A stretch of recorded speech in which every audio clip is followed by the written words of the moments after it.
Welcome to Villa Santos, located at Silver Palms Estate, Bonacore, Tobago.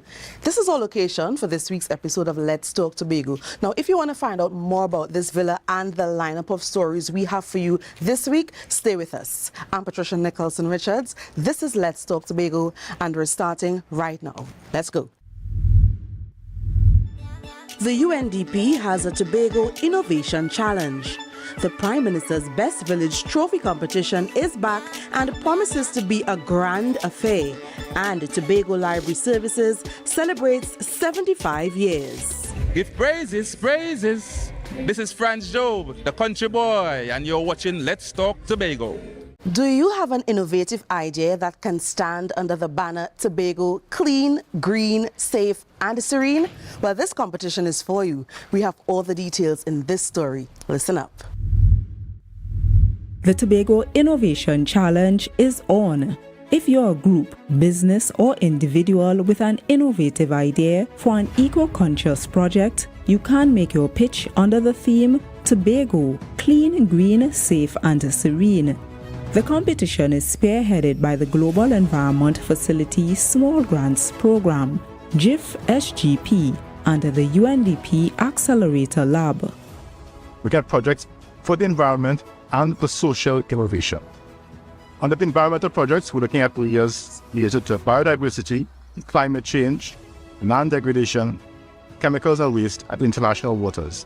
And for social innovation, any sort of project that seems to build peace in society, the Tobago Innovation Challenge provides 3 tiers of funding: $5,000 US, up to $10,000 US, and up to $20,000 US. The $5,000 tier is open to projects that are in the planning or prototype phase, so there's still a bit of testing involved. Funding up to $10,000 is available to individuals, companies, and NGOs that are very much commercial in nature. And then we have the $20,000 funding tier, which is specifically for environmental projects and CSOs and NGOs.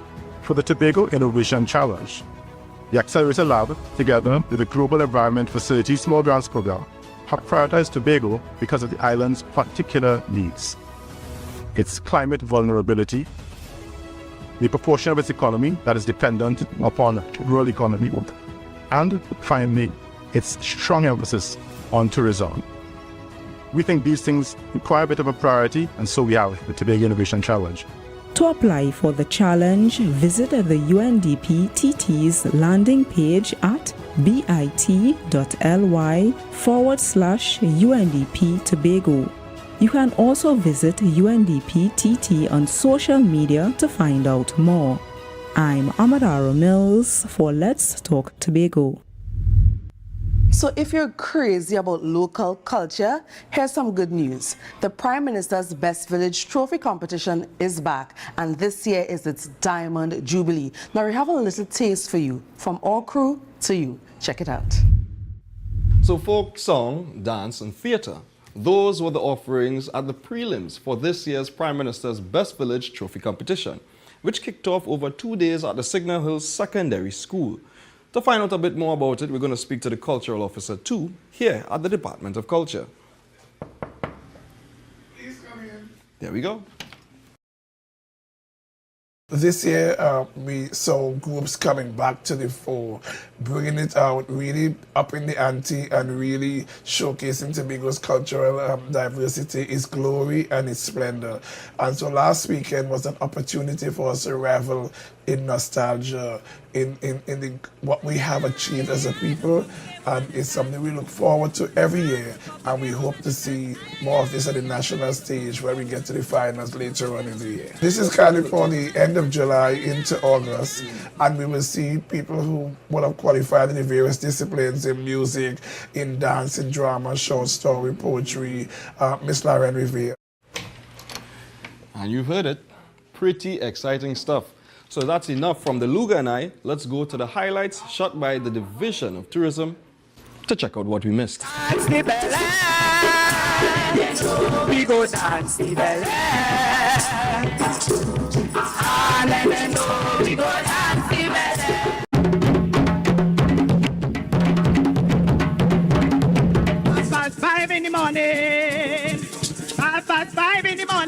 big in Bago back in the day. Now, when you come out in the expensive feather headband, all the old folks would enjoy it. They would sit all night and listen. So you're never too young to learn how to respect others, especially if it can make a difference in the fight against gender-based violence. So what can you do about it? Well, the Roxborough Police Youth Club has an answer through Project Tomorrow. Check it out. Project Tomorrow is training our men on renewed respect for women. The Roxborough Police Youth Club is taking its initiative to schools to make a difference in the lives of more than 100 Standard 5 boys from East Tobago. They are learning how they can help in the fight against gender-based abuse. The session was very interactive. It was great, and I learned the meaning of stand-up. I learned not to be abusive and to be humble.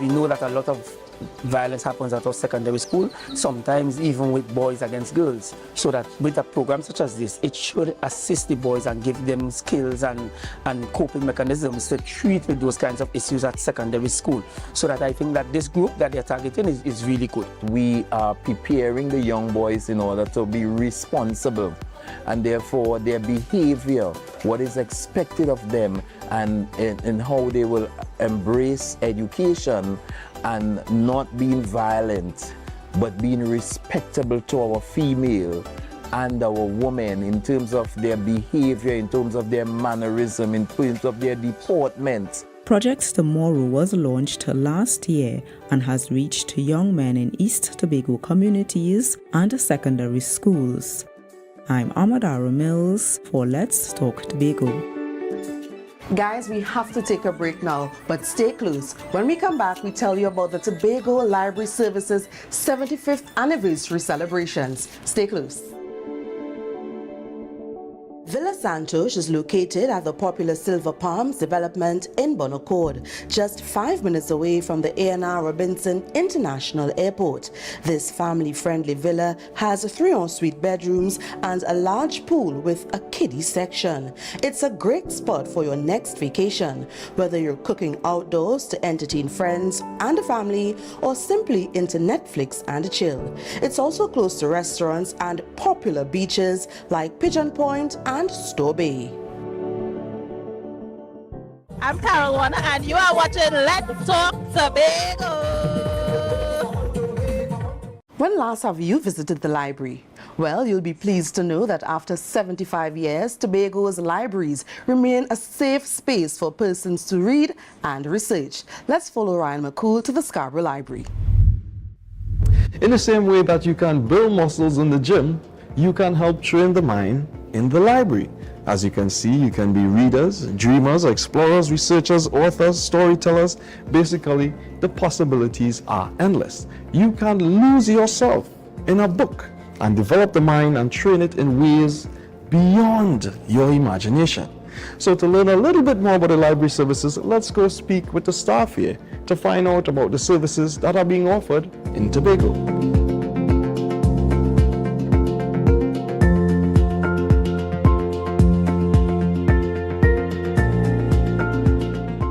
Tobago Library Services is a government entity.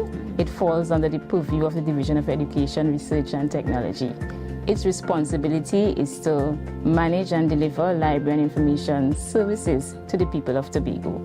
And so we do that in our 3 public libraries at Roxborough, Charlottesville and Scarborough, in our 9 secondary schools as well as a few primary schools. We also are responsible for the Tobago Archives, which is located right here at the Scarborough Library on the 2nd floor. Tobago's libraries are free access for all on the island, a privilege that was non-existent during the early 1920s to 1948. Back then, only scholars who could afford it had access through paid subscription.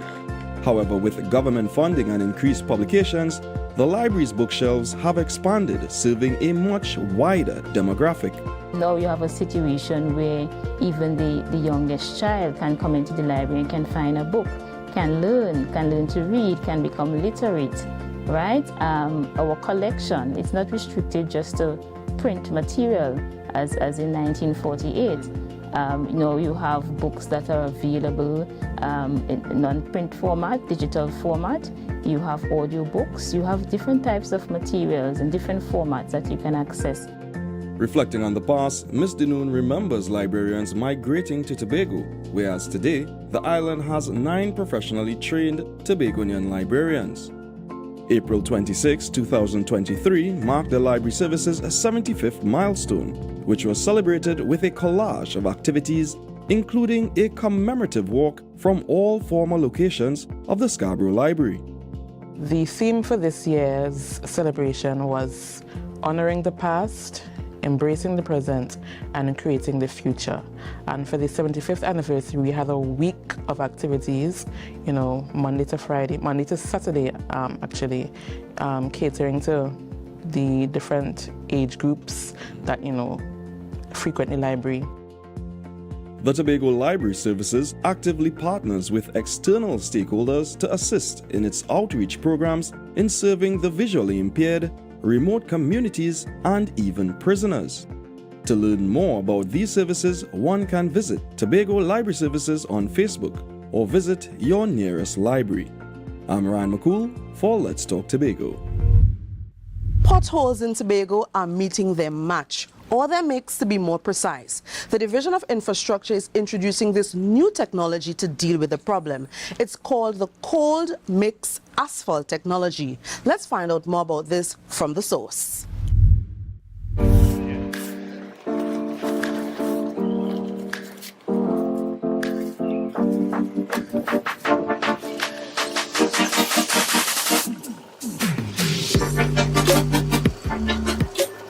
We're introducing the population and the driving public to temper patch or coal mix.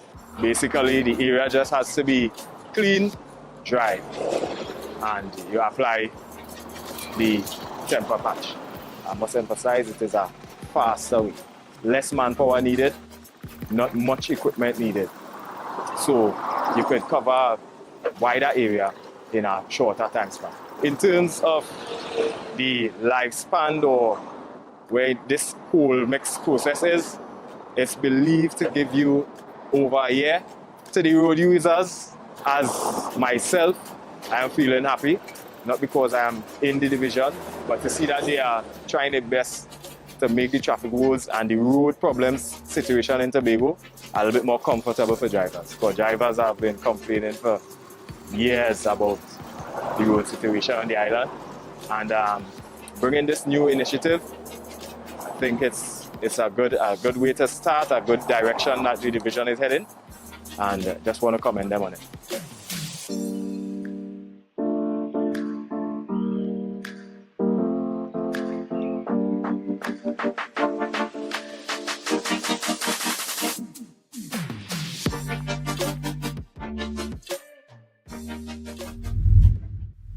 That's it, guys. We've come to the end of this episode of Let's Talk Tobago. But for more of our content, follow us on social media. We're on Facebook, Instagram, Twitter, YouTube, and TikTok. You can also visit our website, tha.gov.tt, for more.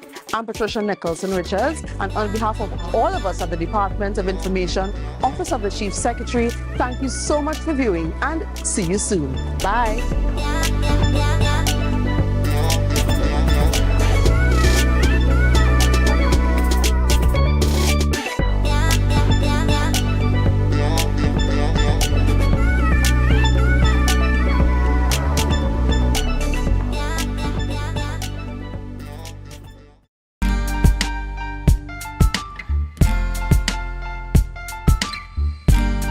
Put a smile on your face when you're moving from place to place. Good morning, good morning, morning, good morning, morning.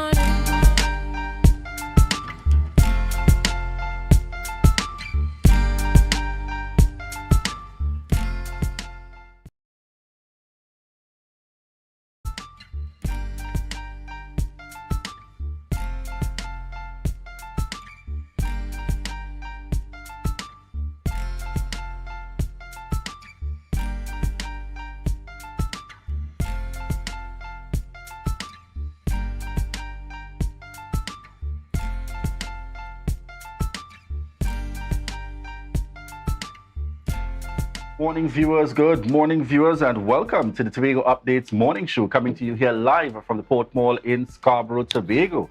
As we continue to give God thanks for life, I am Julian Skeet. And I am Rhea Richardson George, and this is the day that the Lord has made, and we will rejoice and be glad in it. Good morning to Tobago, good morning Trinidad, those of you viewing in the Caribbean, and those of you viewing on the live, good morning, good morning. Julian, good morning. How are you? Good morning. I should say quite good. Quite good. Can't complain at all. It was that kind of weekend, focus on the celebration of mothers. Most certainly, we saw it far and wide. And like any good father, I wait patiently until June. You're one of those. What did you do? You worked hard yesterday. Did you cook? No, I didn't cook. But I had the opportunity to check out a new space in Buku, and that's Sugar Apple and so on. And they send their greetings to you. House of Pancakes. Yes. Yes. So I decided to try out something new, something different. Been to a couple of the spaces here in and around before.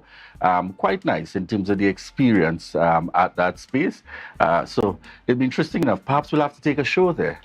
Perhaps. I'm certainly looking forward to that. I think she's been inviting us over for some time now, so I think we need to take her up on that offer. Definitely. And what were you up to, Rhea, on the Mother's Day and your Mother's Day celebrations? I know some of the kids are out, some here. Any still here?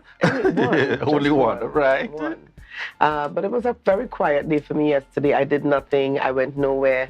It was Mother's Day these last couple of years, or past 2 years rather, have been a little bit different for me. So I took it in stride. Just as it came, I followed the lead. So I went nowhere, did nothing. I really did nothing yesterday. And yet I'm very tired this morning.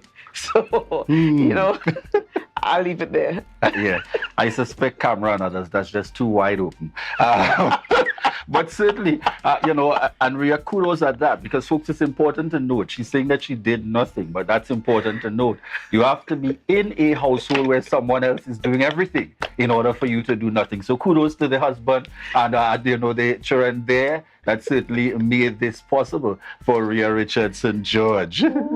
I opened that door. Probably it's a good time to take our viewers straight on over to news in 90 seconds. Thank you, Julian and Rhea. I am Candace Jackson, and here is your news in 90 seconds for Monday, 15th May, 2023. The Tobago Hotel and Tourism Association called for a broader plan to treat with crime on the island. THJ President Alpha Lord said that even though increased patrols and vehicle searches are good short-term crime plans, a more holistic measure is needed. He explained that crime is a product of society and that society's evolution must be considered in drafting an effective crime-fighting plan. He also called on relevant authorities to pay attention to the root causes of crime. Lord also raised concerns about the possible negative long-term effect on communities and families affected by criminals. Meanwhile, opposition Senator David Naked accused the Commissioner of Police, Earl Christopher, of being delusional for giving herself an excellent rating for her first 100 days in office. According to Naked, rising crime statistics tell a different story. It is worrying that the top cop seems to ignore the data. He added that she appeared to be following a disturbing trend of anybody serving under the present administration of the central government, meaning that they are becoming delusional in office. Christopher rated her performance as excellent at a sports day for the police academy in St. James on Saturday. And finally, even though Prime Minister Dr. Keith Rowley announced the relaxing of all COVID-19 public health protocols, masks remain mandatory at all hospitals and health centers across the nation. Failure to do so will result in a $2,000 fine for adults and a $1,000 fine for children, to be paid by the accompanying adult. On May 5th, the World Health Organization declared that COVID-19 was no longer a public health emergency, while the Health Ministry said they recorded low positives of the coronavirus over the past few months. And that was the news in 90 seconds. It is back to you, Julian and Rhea. Thank you there, Candace. Thank you there, Candace. Certainly bringing us the updates. And I could help, Rhea, a standout there for me, most certainly, the Commissioner. Yes. the Commissioner of Police. I mean to say, one must be confident in oneself first and foremost. However, you know, in terms of moving in that direction. And I leave it there, Rhea. No, however. Well, you take us there, Rhea. You take us there. I mean, it's so glaring. I find it very, very interesting. And I suspect she might have been rating aspects of her performance rather than her overall performance. But the overall performance is what matters, not the aspects. Yeah, I'm not certain. I found that quite interesting, especially in a time. I mean, even if I am to use what is the recent increase in Tobago only, right? Without even looking far and wide, it is cause for concern, and that has been clearly noted by our Chief Secretary, the new ACP. You know, we saw the coming together and what her efforts to really seek to curb and to make a difference. But I suppose from the perspective of, I don't know, I guess this is a kind of assessment based on the inside, perhaps managing the administrative operations and so on, ensuring the deployment of officers. But from the perspective of the general public, I suspect we may not be as high as an excellent, Madam Commissioner, you know, with all due respect. We may not be as high as an excellent, because for the general public, the focus may be on the realities of what we don't seem to have a tight grip on at this point, in terms of the issue of crime and you know, murders and so on happening within Trinidad and Tobago. So it would be interesting to understand. And sometimes I don't like to, you know, knock, and I see that happening far and wide. But it might be interesting to find out from the Commissioner, from where she sits, you know, what were the factors that led to this excellent, and how do we indeed in Trinidad and Tobago get to be on an excellent performance to really improve things in the country? Most definitely, and even police officers within the service are asking the question, excellent? How did we get there? How did we get there? All right, so well, to each his own, I guess. In good faith. Yes. All right. So, Julia, we're just about to head on over into our birthday segment. Yes, sponsored by KFC. This is your birthday shoutouts on Tobago Updates, sponsored by KFC.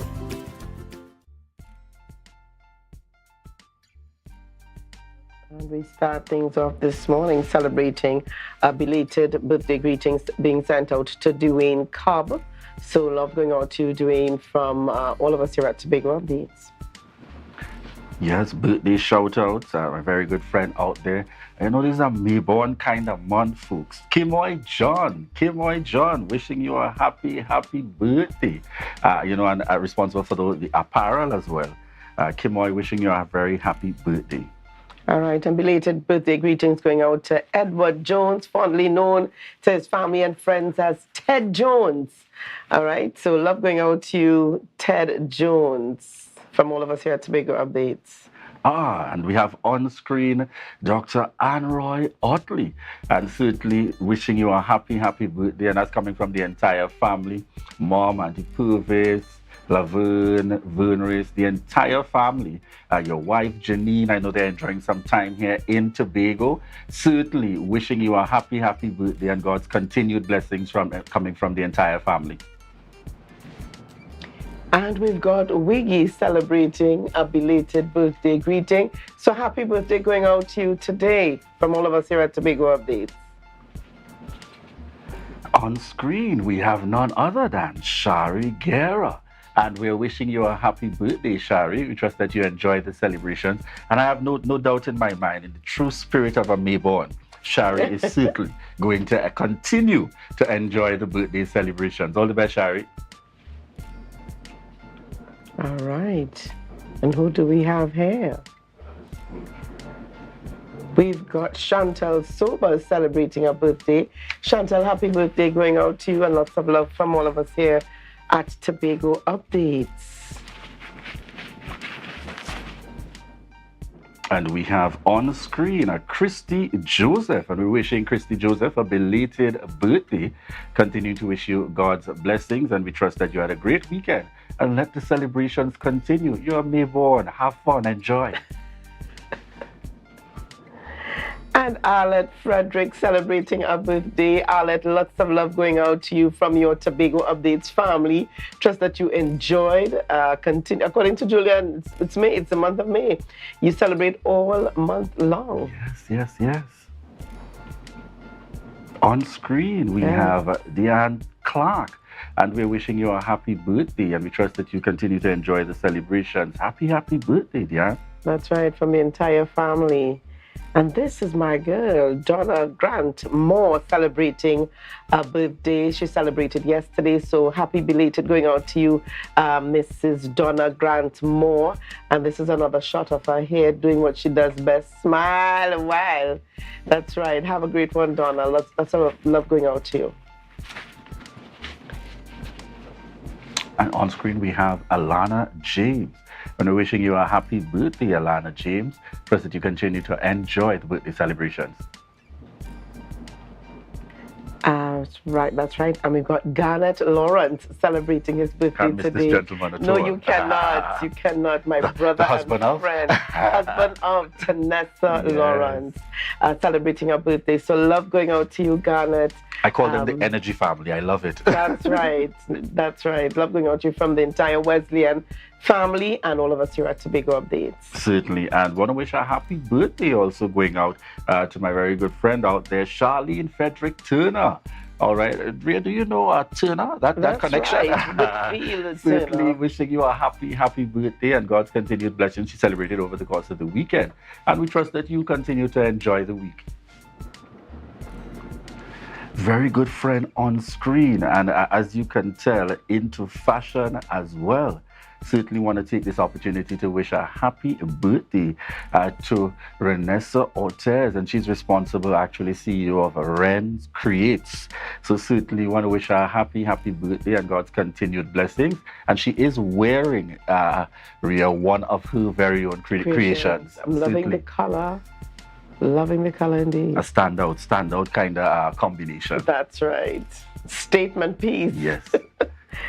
All right, so Julian, we've also got Birthday shoutouts on Tobago Updates, sponsored by KFC. Yeah, that's right. In the midst of all of this is pretty new. Yes. So in the midst of the birthday shout-outs, in the midst of life, there is also death. And we want to take the opportunity this morning. Can we pull that picture up on screen? And we sent out condolences this morning to the family, to Ned family. And this really hit me yesterday, while scrolling through Facebook, when I saw Marcus Daniel send out condolences to Ansel Ned, and I'm thinking, what happened here? So condolences to the Ned family on the passing of Minister Dulcina Ned. She is Kerr Ned, roots from Northside Tobago, who passed away on Saturday night. So condolences to her sons, a couple of her sons, Ansel and Alden, and the rest of the family, from all of us here at Tobago Updates, from the church family, from the Body of Christ family, Tobago. We extend condolences and God's peace and his strength to you during this time. Yes, certainly challenging time always, and condolences going out to the family. And, Rhea, back on that topic very quickly that we were chatting about in relation to the commissioner and the rating as excellent.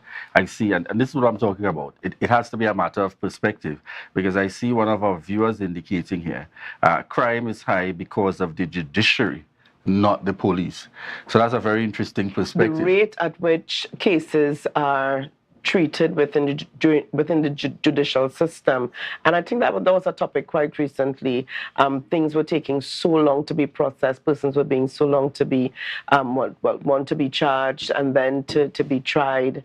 And so there's a backlog of cases, and unfortunately, wow. So, I don't know. For me, it then means that there's an opportunity for working together. And when I hear to protect and serve, ultimately, I hold a kind of a greater level of responsibility in the context of the police service. I do understand that it will not be the police service exclusively, but most certainly, especially after tenure of someone like Gary Griffith, people want to get a sense of where are we heading, where are we going. And that's quite natural in any circumstance. You look at the predecessors in an effort to get a gauge in terms of where we're at and where we're heading to. So we really look forward. I trust that we'll be hearing from the Commissioner in short order to get a better sense in terms of where things heading to, because she has had the benefit even by way of the decision in terms of extending her time period, bearing in mind the authority granted by virtue of the law in terms of going forward. So it'll be very interesting. She now has more time to be able to achieve the outcomes which she has set out to achieve. So we look forward to hearing about that. All right. And another view on the live here, Erica Charles says these lawyers and magistrates, when the police do their job, have these handful of criminals back on the streets with 10 and over cases and are well known to the police. And these are just some of the issues plaguing our society. But Julia, we're going to head on over into our rundown. And what does the rundown look like today for us, Julia? Maria, tell me, who do we have on this morning? I love how he shifts it. All right, so we're starting things off this morning with Curtis Douglas, president of the All Tobago Fisher Folk Association. He's going to be chatting with us he's going to be giving us rather an update on the Bajan versus Tobago fishermen. Whose fish is it? Is it Tobago flying fish? Is it Barbados flying fish? So he's going to tell us a little bit more about that. All right. We'll also be chatting this morning with Hanif Benjamin, and he's the CEO and a clinical therapist and clinical traumatologist. All right. Yeah. Treating with violence and school children. So we look forward to those upcoming discussions with Hanif Benjamin.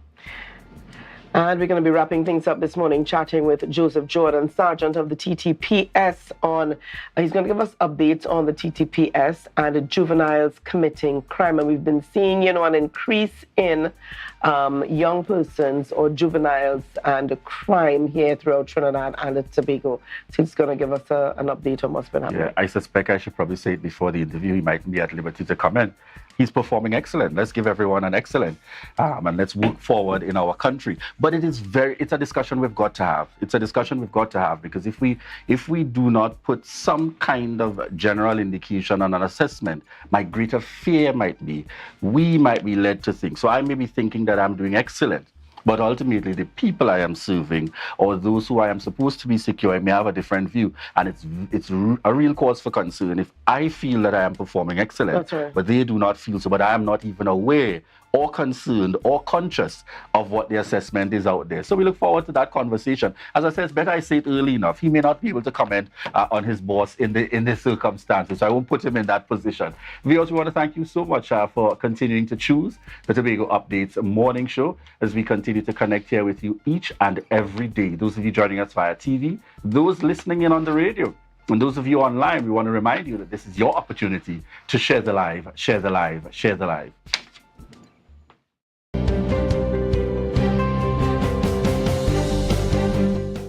One of the major learning curves encountered during the COVID-19 pandemic was the increased use of innovation and technology to conduct daily functions. This major hurdle affected the country's education sector tremendously, with teachers, students, and parents having to quickly find ways to continue teaching and learning using these means. Post-pandemic, the Division of Education, Research and Technology is finding ways to integrate online and in-person learning and teaching, thus establishing the Hybrid Education Committee. A committee was put together, made up of persons within the Division of Education, principals, parents, etc., a large, varied stakeholder group, and we are working towards developing a very pragmatic policy guideline to help us to utilize all of the positive things that we got through the pandemic, along with our face-to-face. This new initiative seeks to reduce teaching and learning loss due to several factors, such as unpredictable weather patterns or another pandemic situation. From early childhood to tertiary level education are represented on the committee, with multi-departmental input and expertise from the division. Technical advisor from DIRTEC, Natasha Second, assured that this initiative is not just another talk shop, and the committee is well on its way to fulfill a seamless integration among all educational institutions on the island. We wanted to look at all of the challenges and place a solution for each of them. So the guideline or the policy guidelines will meet all of the challenges that we could perceive of. Ms. Second revealed that the committee, formed in April 2023, has a 6-month implementation deadline, which will include a pilot project in selected schools and the delivery of the completed policy and guidelines.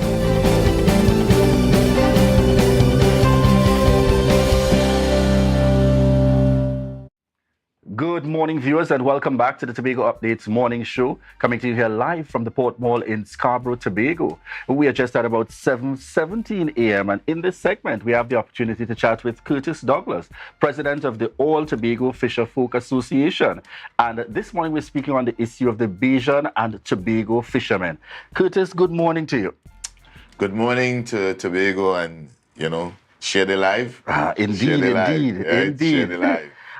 I can't help but dive in straight on in. Yes. I feel as if from as early as a few years ago in high school coming through, this seems to not be a new issue, to the extent that even when I travel and I'm out there with my colleagues, there is that banter quite naturally in terms of the issue of the cutoff with Barbados, Tobago, etc. Where are we at now in terms of this current situation that has once again, returned to the forefront as an issue being brought forth by your association?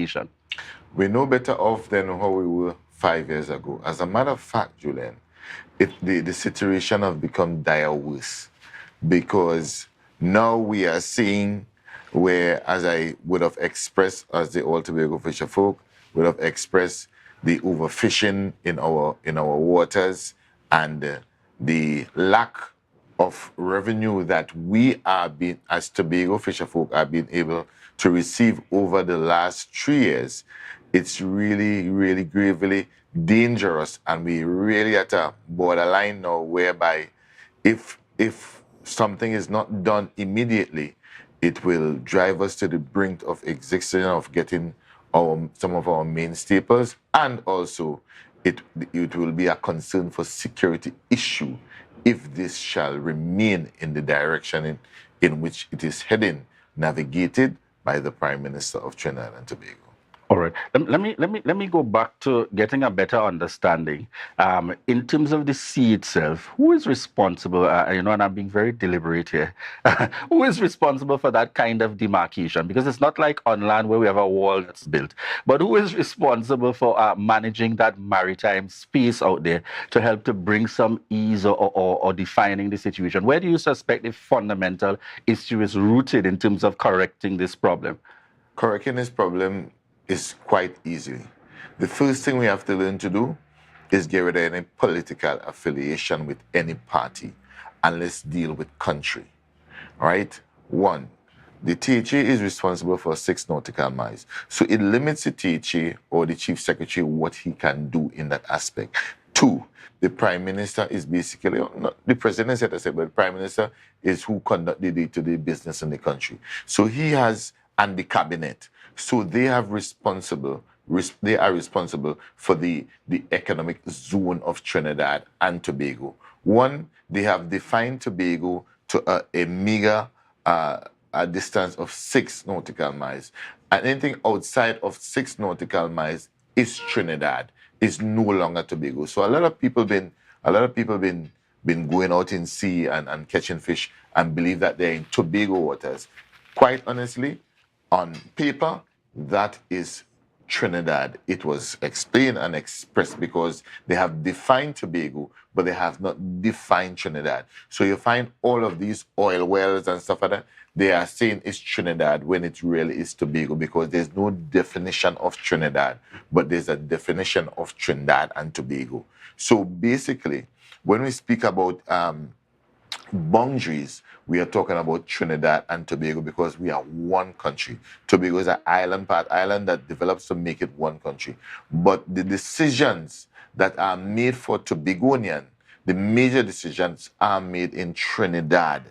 Hence the reason why I would have heard Mr. Chavez and Mr. Trevor James. Mr. Trevor James is asking for autonomy. And I think that will give Tobago law. Once they get law, they could make a law in Tobago, then we can study now to define some of these issues that we have in. Because quite frankly, Mr. Julian, we don't even have a Coast Guard boat in Tobago that is working. The police boat that we have is in all the police boats park up in Trinidad. So Tobago is just an open space, and yet still we have people making decisions for Tobagonian in Trinidad. Now, the listening public, this is not an attack, this is to safeguard ourselves, right?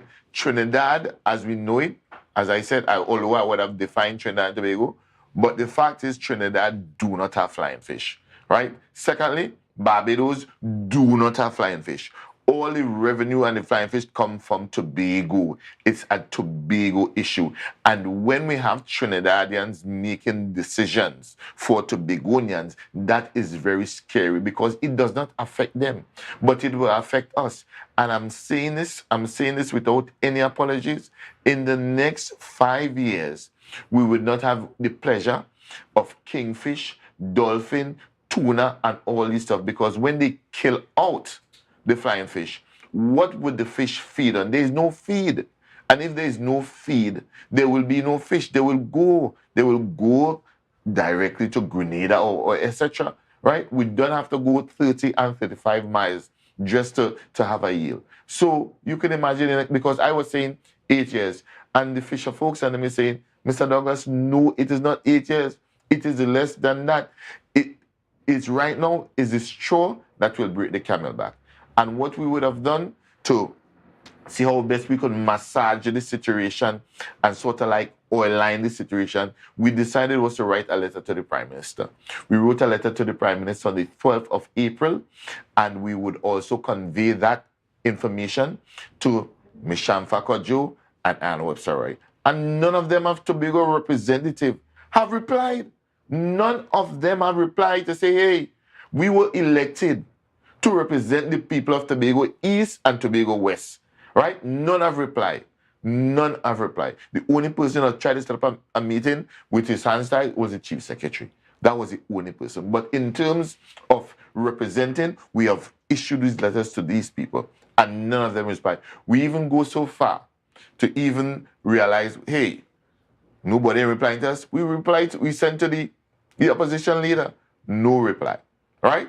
But the onus is based on the East, Tobago East, and the Tobago West. They are sitting down, joint pay, and Tobago is a brink of this a decision, eliminating the fishing industry, the fish, and nobody is saying anything.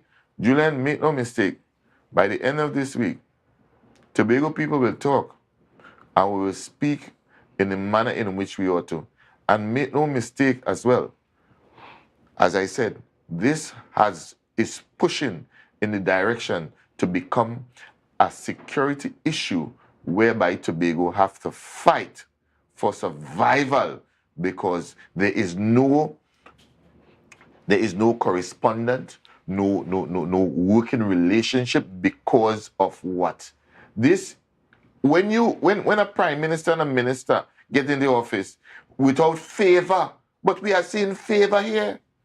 So I want to get from you, and I'm getting it clearly. You raised a number of issues there in terms of security concerns, the need for greater autonomy, and certainly reaching out to central government by way of the Prime Minister as well as the two members of Parliament for Tobago.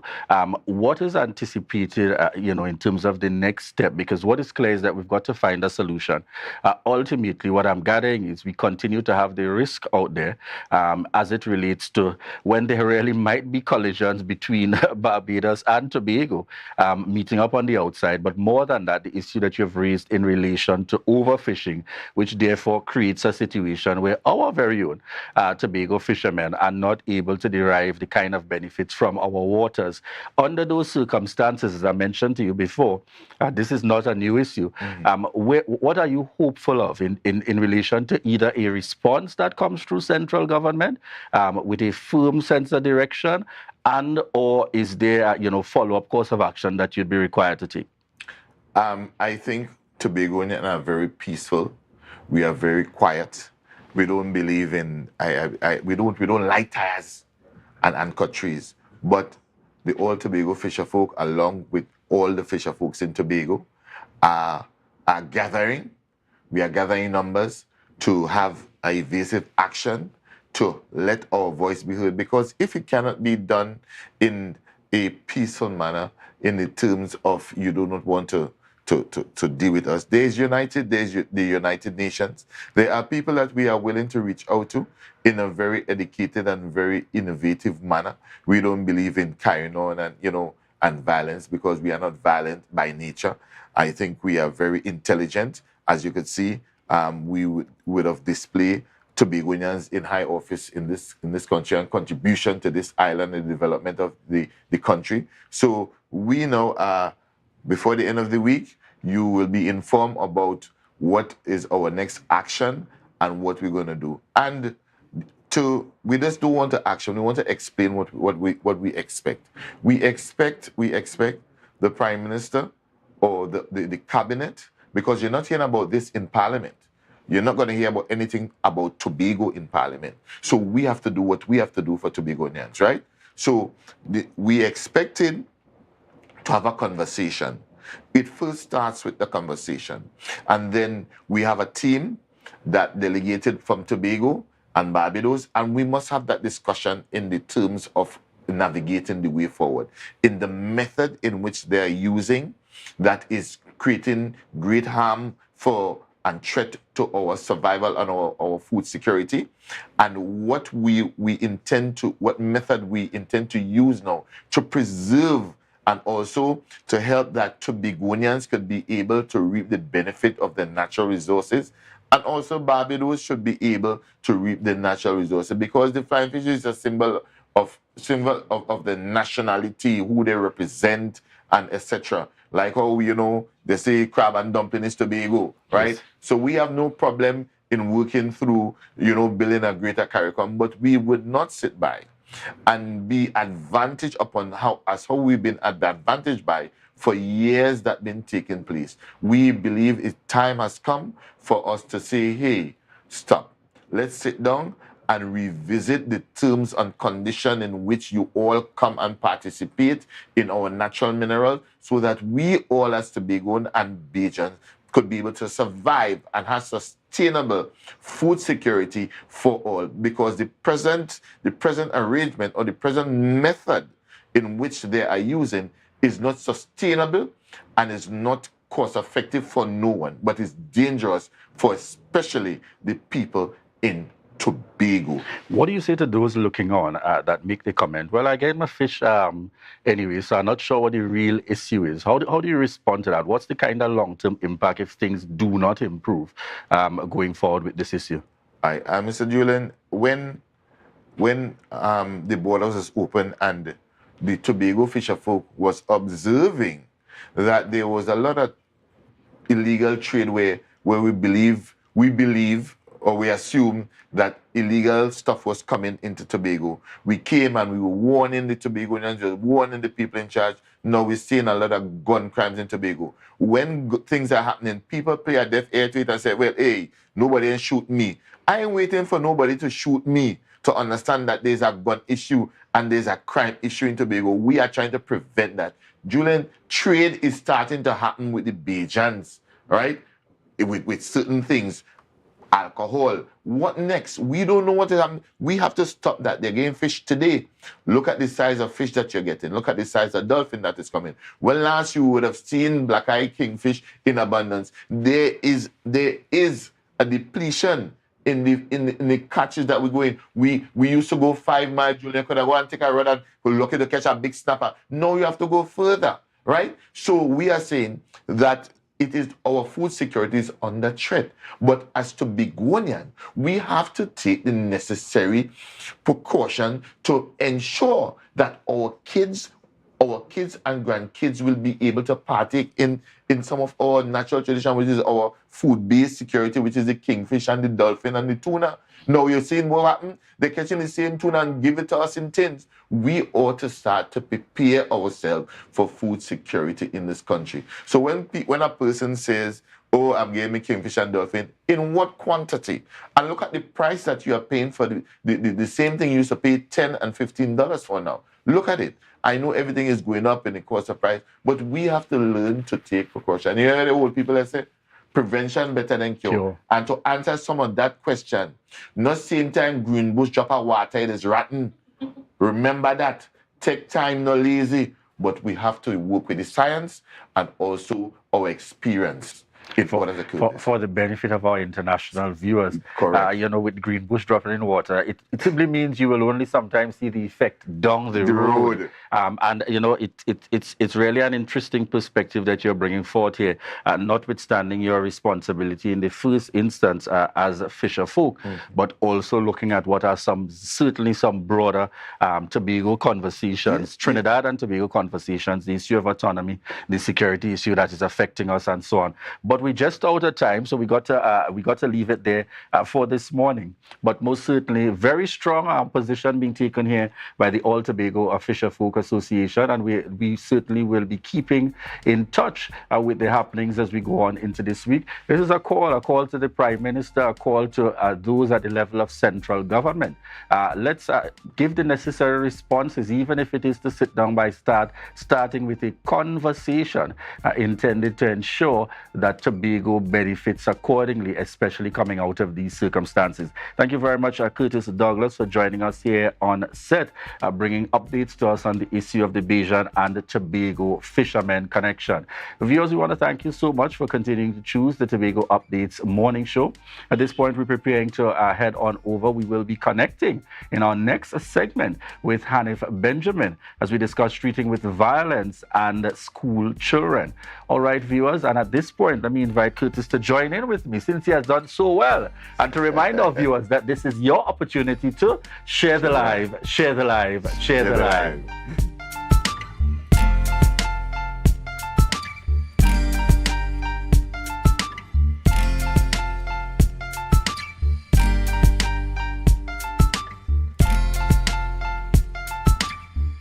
Looking for a place for your loved ones? Heavenly Care welcomes you. Located at Northside Road opposite Massey Motors, we offer a variety of services. These include doctor visitations, social activities, geriatric care, and much more. Contact us at 277-9595 or visit us at Northside Road opposite Massey Motors. At Heavenly Care, compassion is at the heart of all care.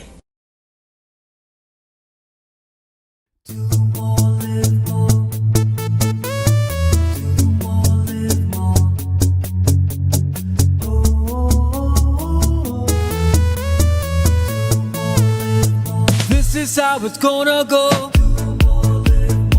They better look up and look, 'cause this is your show, and everybody's gonna know.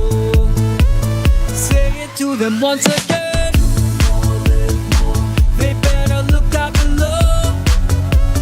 This is your show, and everybody's gonna know.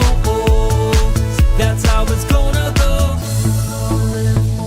They better look up below, 'cause this is your show. Welcome to L'Image Parfait Day Spa, your urban oasis and wellness center. Our services includes massages, treatments, facials, pedicures, weight management, detox programs, and much more. Call us today at 624-1452 or 720-7474. Trinidad locations and Bonacore, Tobago at 273-7772. Let us treat you like the VIP you are. Tobago Glass Supplies has been a leading name for over 37 years in the glass and aluminum market in Tobago. We provide an extensive range of high-quality, innovative aluminum and glass products for commercial and residential use. Competitive prices with superior and professional services by committed employees who are guided by rigid quality standards. Tobago Glass Supplies specializes in the manufacture and installation of glass and aluminum products that are essential to today's homeowners and the business environment. We are engaged in marketing, sales, and installation of a variety of products. These ranges from windows and doors to necessities such as mirrors for homes and vehicles, designed and manufactured in-house or imported.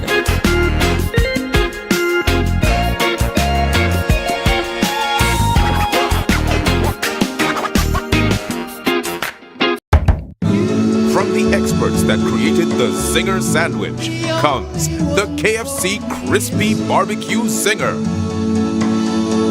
The only one I see is you. Cheddar cheese, crispy onions, the most delicious Kentucky Fried Chicken, and barbecue sauce. Get ready for a whole new level of flavor. It's a different type of thing down there. And we party till we drop down there. With a lot of pretty girls down there. Down in Tobago. October will never be better. With Tobago, carnival fever. Okay, passage and come on over.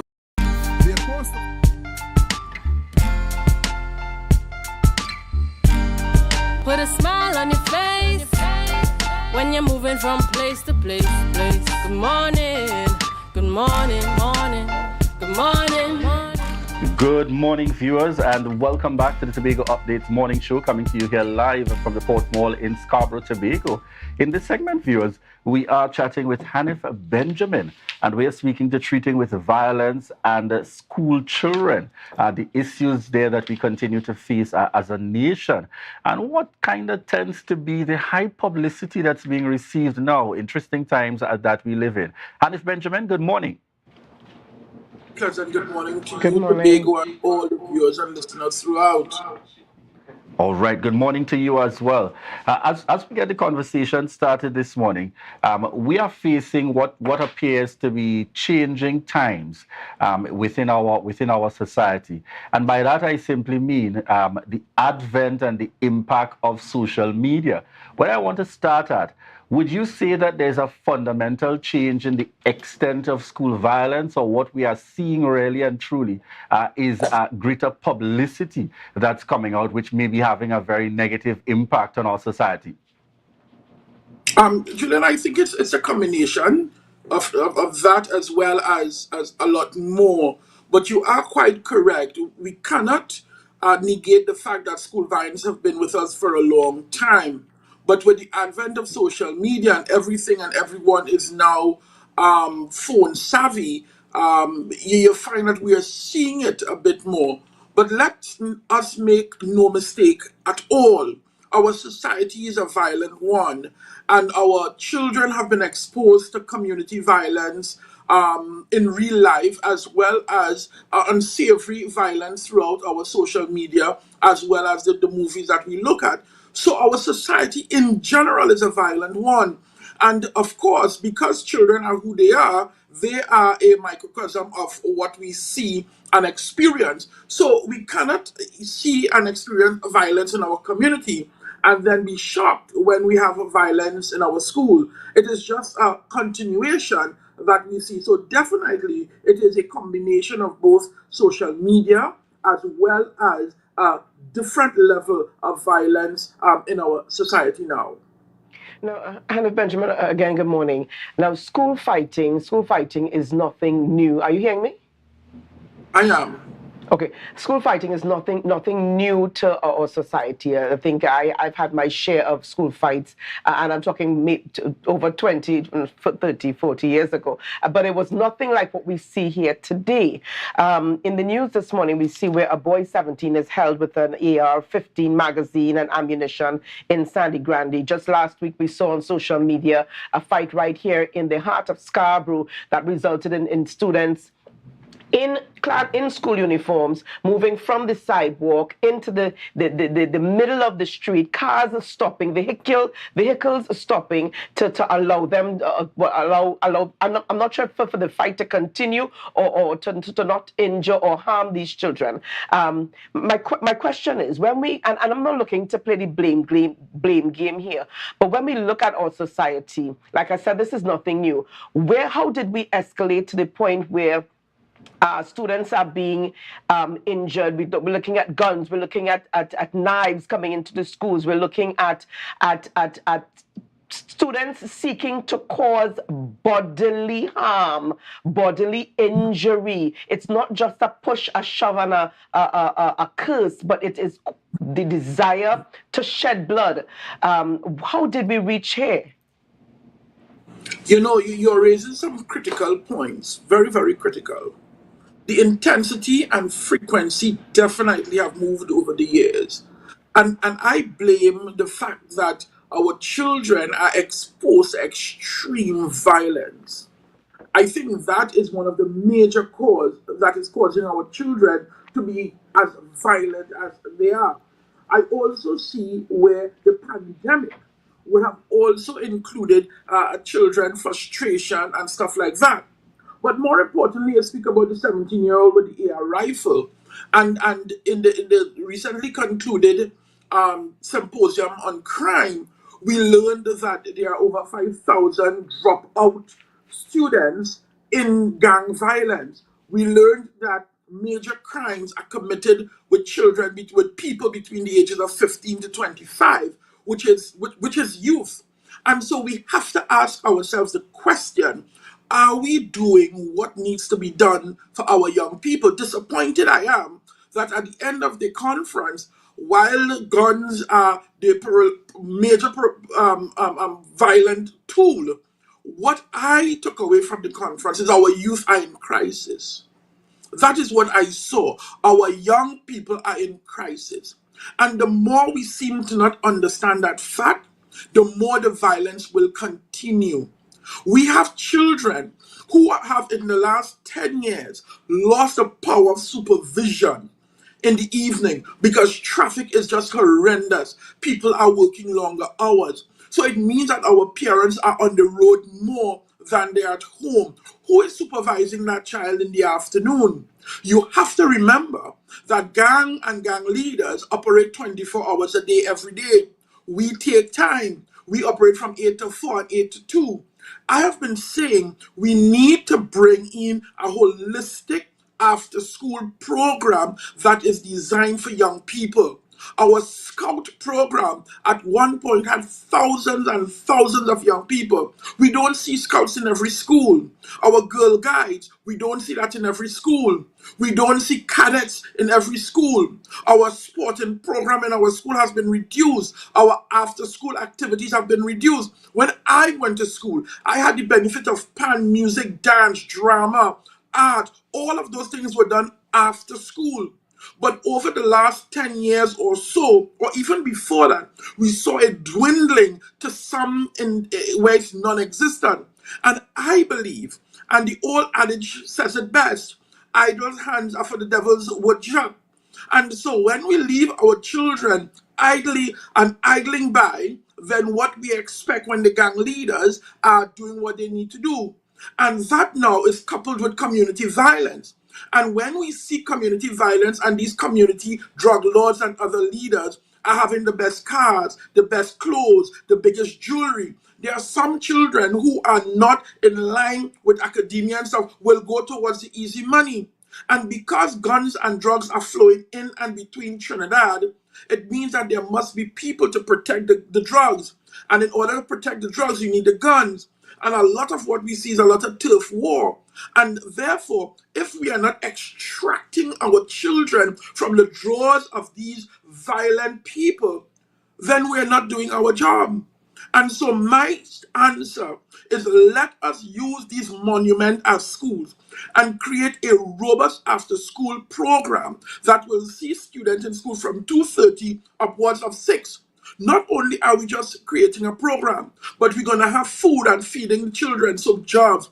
We're going to have all these people who graduating from UTT and UWI Creative Arts and Sports and all these things, they're going to have an after-school job.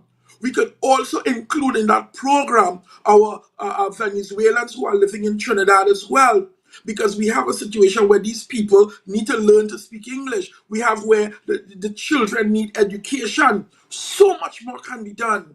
But we are not realizing that we have thrown our children to the wolves, and now we are complaining when they come back knowing how to run with the wolves. No, we almost out of time, but I want to get your perspective very quickly. And I like the idea that we're looking in the context. As I said, this has to be an approach in terms of solving and treating with this issue, has to come from different angles. You've spoken to the education system. We know there's the need for greater involvement there in terms of community, youth development, sport, and a number of areas that can contribute. But I'm very interested to get your perspective. What do you see as the role of the police service? Because very often when these things happen and there's already the result of it, we rush to ensure that there's a police presence. And there was even a time where we were thinking we'd want to have the intervention with them around compounds and probably by schools, etc. And there was that back and forth as to whether or not they should have guns and those kinds of things. But the question is, what do we see as the real role? Because I do not believe fundamentally that ought to be the role of the TTPS in terms of trying to solve this issue. What do you see as part of the role of the Trinidad and Tobago Police Service when it comes to treating with these issues that we face in schools? Is there a role?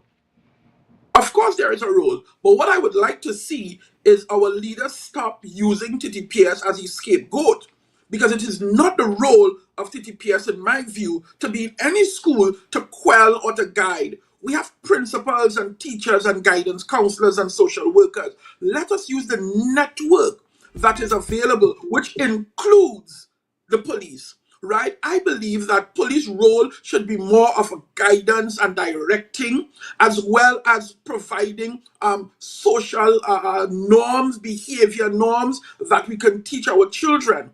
I think that there is more of a role for our cadets, our scouts, our Girl Guides, our Brownies. I believe that that is a more sustained role in our school system. Notwithstanding, of course, if there is violence and breaking of the law, the police will do what needs to be done. But I am also encouraging the police to work from a therapeutic jurisprudence perspective, where both policing and the social work hand in hand. Because our children are behaving based on what they see and learn from us, the adults.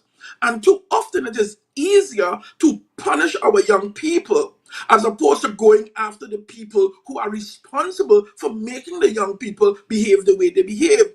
I am not taking away that young people have a role as well in terms of their own behavior. But we cannot negate the fact that we as the adult must guide and protect them. We must teach and mold them. And we're not doing a whole lot of that. And therefore, I believe if we have a conglomerate of all the role players, all the key critical people, including the police service, we need to have a meeting with scouts and we need to have sustained programs in our school to capture our young people so that the criminals and what they offer would not capture them. Thank you so much, sir. And I wish that we had more time with you this morning. But certainly, even as we look at moving forward, just give us maybe 1 or 2 tips. How do we move forward? How do we, parents, teachers, because rightly so, teachers, they're frustrated. They have become frustrated and they have just simply dropped the mic. They have let go of the reins and que sera. It seems as though the principals are frustrated. They've given up. Teachers are frustrated. Parents are at their wits' end. They don't know what to do. What do we do as a society? Let us begin to listen to the young people. Let us create spaces for young people. I keep hearing that we have programs for young people, but having programs available and having programs accessible is 2 different things. Let us listen to our young people. Let us bring them to the front and let's make them the priority. Let's make them the priority. I know people are frustrated, but the important thing is if we are able to pause and listen to our young people, where they hurt, where they feel, then we will be able to move. So that is the first step I would want to suggest. Then the second thing is, let us create safe spaces for our young people. Let us create opportunities that are accessible for our young people. Not on paper, not because it sounds good, but in reality. Okay, thank you so much. Thank you so much. And thank you very much there, Hanif Benjamin, for joining us. And very powerful indeed, creating those opportunities and making our young people a priority. I couldn't agree with you more in terms of leading in that direction. Very often, we get tied up in terms of putting down on paper. I create the best policy, I define the best way forward, but ultimately, is it being actioned in such a manner to ensure that maximum benefit is derived? And that's where it comes down to, because we put on paper and some persons look fundamentally, yes, this is the direction we're going, but it does not necessarily yield the kind of results. So very good perspective there in closing. Folks, we've got to put our young people back in focus. Ultimately, if this is the grouping that we're really trying to assist and support. Most definitely, and I want to share very quickly, even as Mr. Benjamin is still on the line here with us. Julia Brown says, can it be children this way because the village stops helping to raise the child? Long ago, an adult could have corrected our children. Now parents are cussing adults for correcting their children. Sometime home is overwhelmed and the village help raising the child. That's not happening again, and it's sad. Very true. So the reality is, folks, we know the challenges that we are facing as a society, and what we ought to recognize is going to take a collective responsibility. It's going to take that collective responsibility to advance. And yes, the fundamental responsibility is vested with the education system in terms of really trying to make a fundamental difference. So thank you very much there again, Hanif Benjamin, for joining us here on set this morning as we speak with treating with violence and school children. It's a kind of interview that you need much more time to deal with, but certainly Hanif being able to cement and to get in some very core areas that we ought to pay attention to there. Yeah, and let me just add here that over the weekend, Julian, on Saturday night, I was privy, I did attend the Rhythmic Vibrations production at Signal Hill. And one of the issues that they treated with was the issue here of gangs. The gang leader, played by Mr. Parisien, stated to the audience, well, if the parents don't want the children, we will happily take them. So parents, we also have a responsibility. The school, the teachers are being paid. At the end of the day, teachers are being paid to do their job, which is to teach. Our responsibility is to train our children in the way that they should go. Right? Somebody say amen. Yes, right. indeed. That is our responsibility. When we drop that responsibility, when we negate that responsibility, who do we leave to raise our children? The streets, the communities, the environment, their space. Whether it's their friends, the gang leader, that's who we leave them up to. And then we'll be surprised and we're upset when they come back with these attitudes and behaviors and desires to see bloodshed. But that is who is raising them. It's a good opportunity for me to give a shout out and kudos to the greater percentage of actual teachers within our society and our mix that realize that their jobs and your responsibility goes well beyond just conveying the curriculum. I want to say kudos particularly to those teachers that take that kind of vested interest and are even prepared to have that honest conversation with parents, even if parents sometimes don't want to hear the truth in this circumstance when you observe and you see the challenges that may be ahead in terms of children. So I really want to encourage our teachers to continue to keep up in terms of doing your very best out there, because I dare say your role over the years has evolved to well beyond just conveying a curriculum. But more than that, seeking that kind of lifelong interest of a child. And therefore, that's why a teacher becomes so special in our life. We trust that we'll have more of those out there in the system and persons venturing into the education system, recognizing that greater responsibility.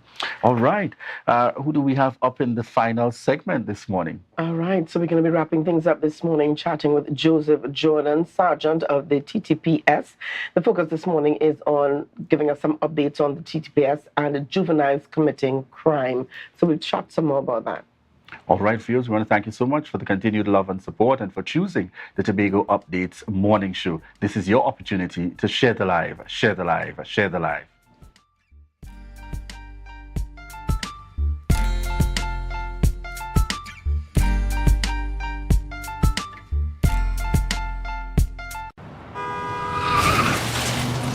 Everybody only worrying. Never ever worry. Don't mind how things looking hard. I tell them never ever worry. If your nice car get damaged bad, I tell them never ever worry. What I'm saying is true. So just consider Tatil is always right here for you. I tell them never ever worry. Don't mind if life make you sad.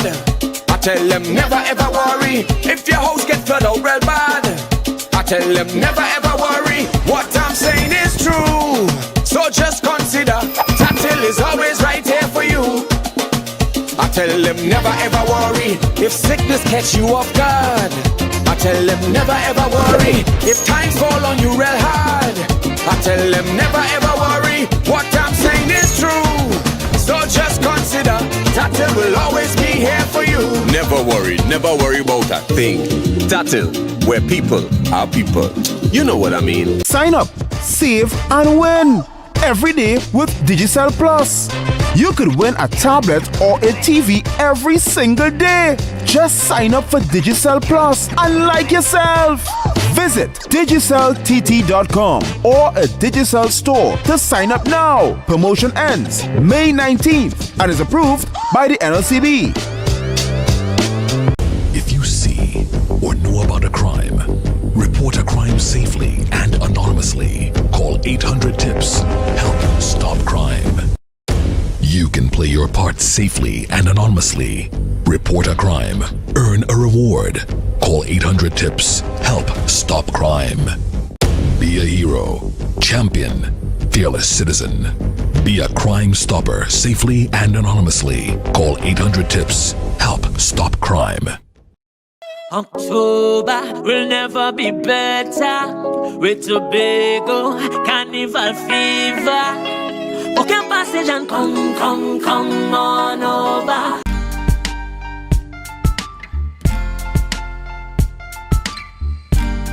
Put a smile on your face when you're moving from place to place. Viewers, welcome back this morning to the Tobago Updates Morning Show. We are chatting at this time with Joseph Jordan, Sergeant of the TTPS. He's going to give us some updates this morning from the TTPS, as well as the topic of the conversation this morning is juveniles committing crime. Officer Jordan, good morning and welcome to the program. Good morning to you. Good morning to Trinidad and Tobago, your viewing and listening audience. Thanks for having me. Well, it's good to have you here. And I'll say like Julian, excellent performance. Your boss says excellent performance. I guess all the way down should trickle to the officers on the ground. Yes. Well, we'll hope so. Hope so. All right. I'm not going to go any further there. But even as we're talking this morning, juveniles committing crime, and you're going to give us some updates this morning. We see here that there is an increase in juvenile crimes in Trinidad and Tobago. This almost seems unheard of from my time as a young person growing up in Trinidad and Tobago. Now we see here a lot more younger persons, and we thought maybe just the delinquent males, but now we're seeing delinquent females, so it's across the board. Almost as though there was that desire to shed blood, that desire to see death, to see bloodshed, to see death. And I don't mean to sound so graphic or so morbid, but that seems to be the direction. We're looking at what is before us. I want to get your thoughts on how we got here. All right. Clearly, your expression should not be considered as morbid. Those are the facts that we are facing in our society. We got here as a result of poor parenting, moving away from the church, the loss of morals and ethnic values in our communities, and this is the result, or these are the results that we are reaping in this day and age.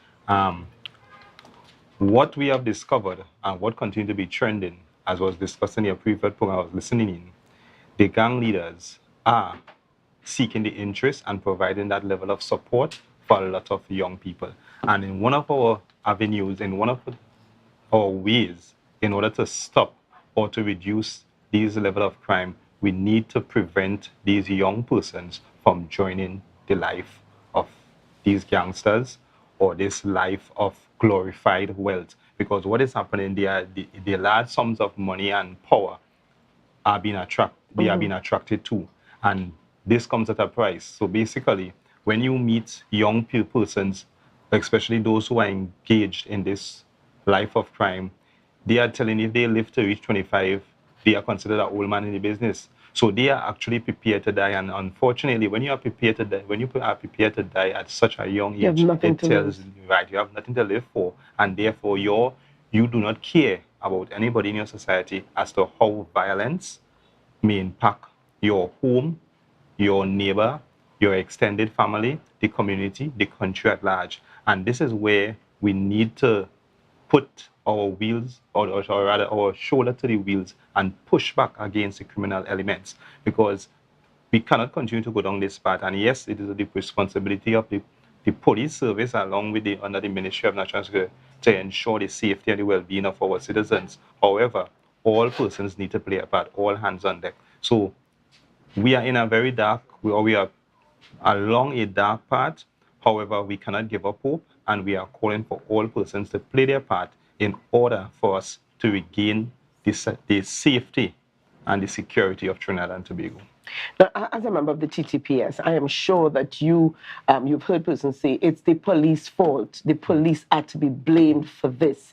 One officer said to me about 2 weeks ago, the two toughest jobs today, in today's world, one, a police officer, and two, that of a parent. All right, in no order. Could be parent. But I'm saying here, I'm sure that you have heard that the TTPS or the police service is to be blamed. What are your thoughts on that? Right. Should the police service be blamed for the increase in criminal activity amongst our young persons? I would not agree with that statement. Considering this, the police comes from the community is the police. So if we are raising, or what is being raised in our community is now being infiltrated into the police service, the results would be negative. So it goes back to the foundation. If we do not create that foundation of prosperity, love, peace, goodwill, then what is going to be perpetrated not only in the police service but in every aspect of our community will be violence and mayhem. So we have a responsibility to prevent, as the police, to prevent and to detect infractions of the law. But our main focus should be a proactive one, and what we want is to prevent. So hence the reasons we would have had programs such as police youth clubs. We do outreach programs. We advise the community as to community and person as to what they should do to improve their safety. And basically what you want is to create an environment where persons do not see criminal activities or crime as an attractive and profitable market. All right. How do we regain? I mean, how do we move back there? We saw quite recently a fight that took place Lower Scarborough, just around Market Square there, involving young persons in school uniform, in their secondary school uniform. I saw adults getting into the fray, trying to part the fight and to quell the argument or whatever started the fight. Vehicles stopped in the road. And I'm looking at this and I'm thinking here, is this Tobago? Is this Tobago? I mean, it almost looked, if I did not know the buildings and the uniforms, I would have said, this is outside, this is Jamaica. I don't want to call it, I mean, this is not Trinidad and Tobago. This is not Tobago. But how do we get back to where we were? How do we move away from it? Not even getting back to where we were, but how do we move away from it at this point? When we have young people, and rightly so, our guest before, Hannah Benjamin, indicated, yes, that they're hurting. The young people have their own stresses to deal with. We understand. How do we move away from this behavior to being the Tobago children that we once knew? Well, it's a multidimensional approach at this point in time. We have to, as I indicated, we have to go back to the foundation. The parents have to play a part in ensuring that their children are doing what they ought to do. For example, all right, if you have a fight after school around 5 p.m., 5:30, the question is, shouldn't these children be home already? Why are they still on the street? School overs basically between 2:45 and 3 o'clock, in particular secondary schools. Right. And 5 o'clock, 4:30. That's 2.5 hours later. They are still lingering around. So where are their parents as they relates to time of getting home? Well, we know most parents, they may be at work. However, because of the technology, and I often say technology is supposed to improve our lives, but it has made matters worse, because I can remember long ago cell phones were not very prevalent. And when you leave school, you have an estimated time in which to reach home. And if you don't reach home within that time, somehow your parents will know, whether it be via those days would have been landline, or is a neighbor, or the person who may somebody would have seen somebody would inform them. Now, almost every student, every child has a cell phone, and yet we do not know what they are doing and what is going on with them. So we need to use the technology in the positive way. We have to encourage our children to do the right thing, because the right thing to do. We as the police, we would continue to do our part by doing our patrols. We as much as possible, we've tried to, like, for example, the after school patrols, where we would have our officers be in particular in the Scarborough area, ensuring that law and order is kept. But however, some of these children are so disrespectful. They even oppose the police, or even any adult who may sometimes tell them, well, you shouldn't be home, you shouldn't be on the street at this point in time, try and get home, and sometimes they would curse them out. So we have a problem generally, but we need to work together to really bring some sort of normalcy to our island of Tobago, because we have to take back Tobago, and we cannot allow the gang culture to infiltrate Tobago more than it has already done. And it is basically a situation where the gang life is attractive, it weighs a lot on wealth, or the hope of wealth, but... I like how you put it, the hope of wealth. Go ahead. But for some strange reason, they are not looking at the statistics, because most of the times when what is reported in the news, when we hear about these unfortunate and untimely deaths, it is gang-related, drug-related. And that is scary. So if they of themselves do not understand what they are getting themselves into, they will continue to go along the path, because they do it because some of them say that is what they are accustomed to, that is the way of life. Yeah. But you are basically creating a scenario where we will all become extinct. Let me ask you, what are the statistics saying? What are the statistics saying in relation to juveniles and criminal activities? All right. I wouldn't be able to quote the figures. However, there have been increases in juveniles committing crime. Now, ranging from some simple things like traffic offenses, larceny, robbery. In Tobago, we have not had many cases, but they are significant enough to show that it is a matter of concern. Because when we look at sometimes we have our files that will go to the DPP, a number of children are committing serious offenses. And as much as possible, the process, they try not to be too harsh on them in order to see if they can reintegrate them into society. Rehabilitate and reintegrate. So what we often find, sometimes they get a slap on the wrist. Some of them may turn back, and some of them continue along the path. Because the penalty was not severe enough? Well, sometimes penalty not severe enough. Sometimes these children, sometimes they lack supervision, because yes, you may be able to treat with this instance, but if they go back into the same environment, they are more than likely going to continue with that learned behavior. So it is a continuous monitoring situation, monitoring attitude that must be applied in order to keep our children on the straight and narrow path. All right. Well, thank you so much for chatting with us this morning. Any other bits of information for viewers this morning? Well, we just want to encourage the public as it relates to Tobago. We have seen some unusual development as it relates to murder. We would have had 6 murders already for the year as compared to 2 for the same period last year. So we just want to employ the public to share what information they can, and so that the police can solve these matters. We have our hotlines at 555 and 800 tips. Any information provided will be confidential and is useful in solving these murders and the many other crimes that have been committed thus far. All right. Thank you so much for chatting with us this morning, Officer Joseph Jordan, TTPS. Viewers, we're going to leave it there. We want to thank you so much for joining us today.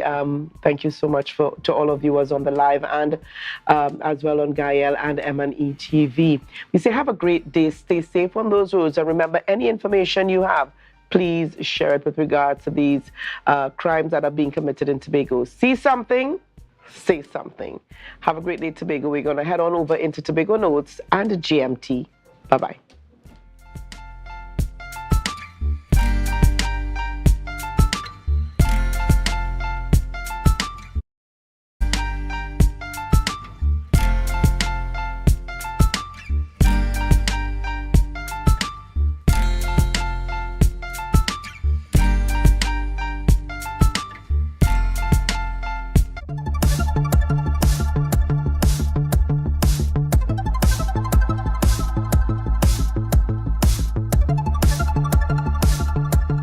inventor of the U-Dazzle fashion ruler, Mrs. Rona Eastman Jack, is Tobago's foremost authority on intellectual property rights.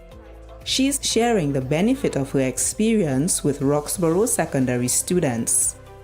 One of the greatest benefits is licensing my product to a company in Denmark.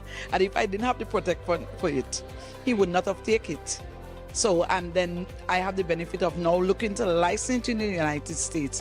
And even with my trademark, that's one of intellectual property rights. My trademark now is in multiple countries because of the Madrid Protocol. You have to have intellectual property, you have to have proof of ownership. And if you don't have proof of ownership, they will not take your product to license or sell it as an invention, because you could be an infringement on somebody else's own, and they don't want that. The companies that you license to don't want that problem. It was inspiring to me that I got to meet one of an inventors from my country. So it was inspiring for me.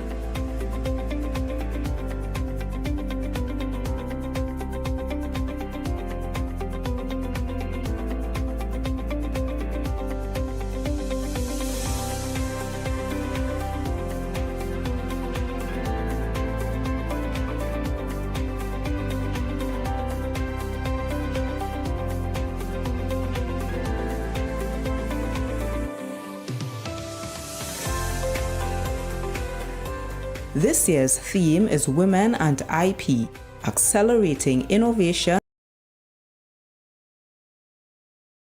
and creativity. If you have it protected, then you skip the having to prove yourself, and then you would be able to say, no, I have my trademark for this. I have an industrial design. I have a patent. I have my poems, or my book is copyright protected because it's original work. Your pictures are original. You know, you would be able to have those particular rights. April 26th is World Intellectual Property Rights Day. Lectures were conducted at Roxborough Secondary School and Goodwood High School to mark the occasion. That was a production of the Department of Information, Office of the Chief Secretary, Tobago House of Assembly.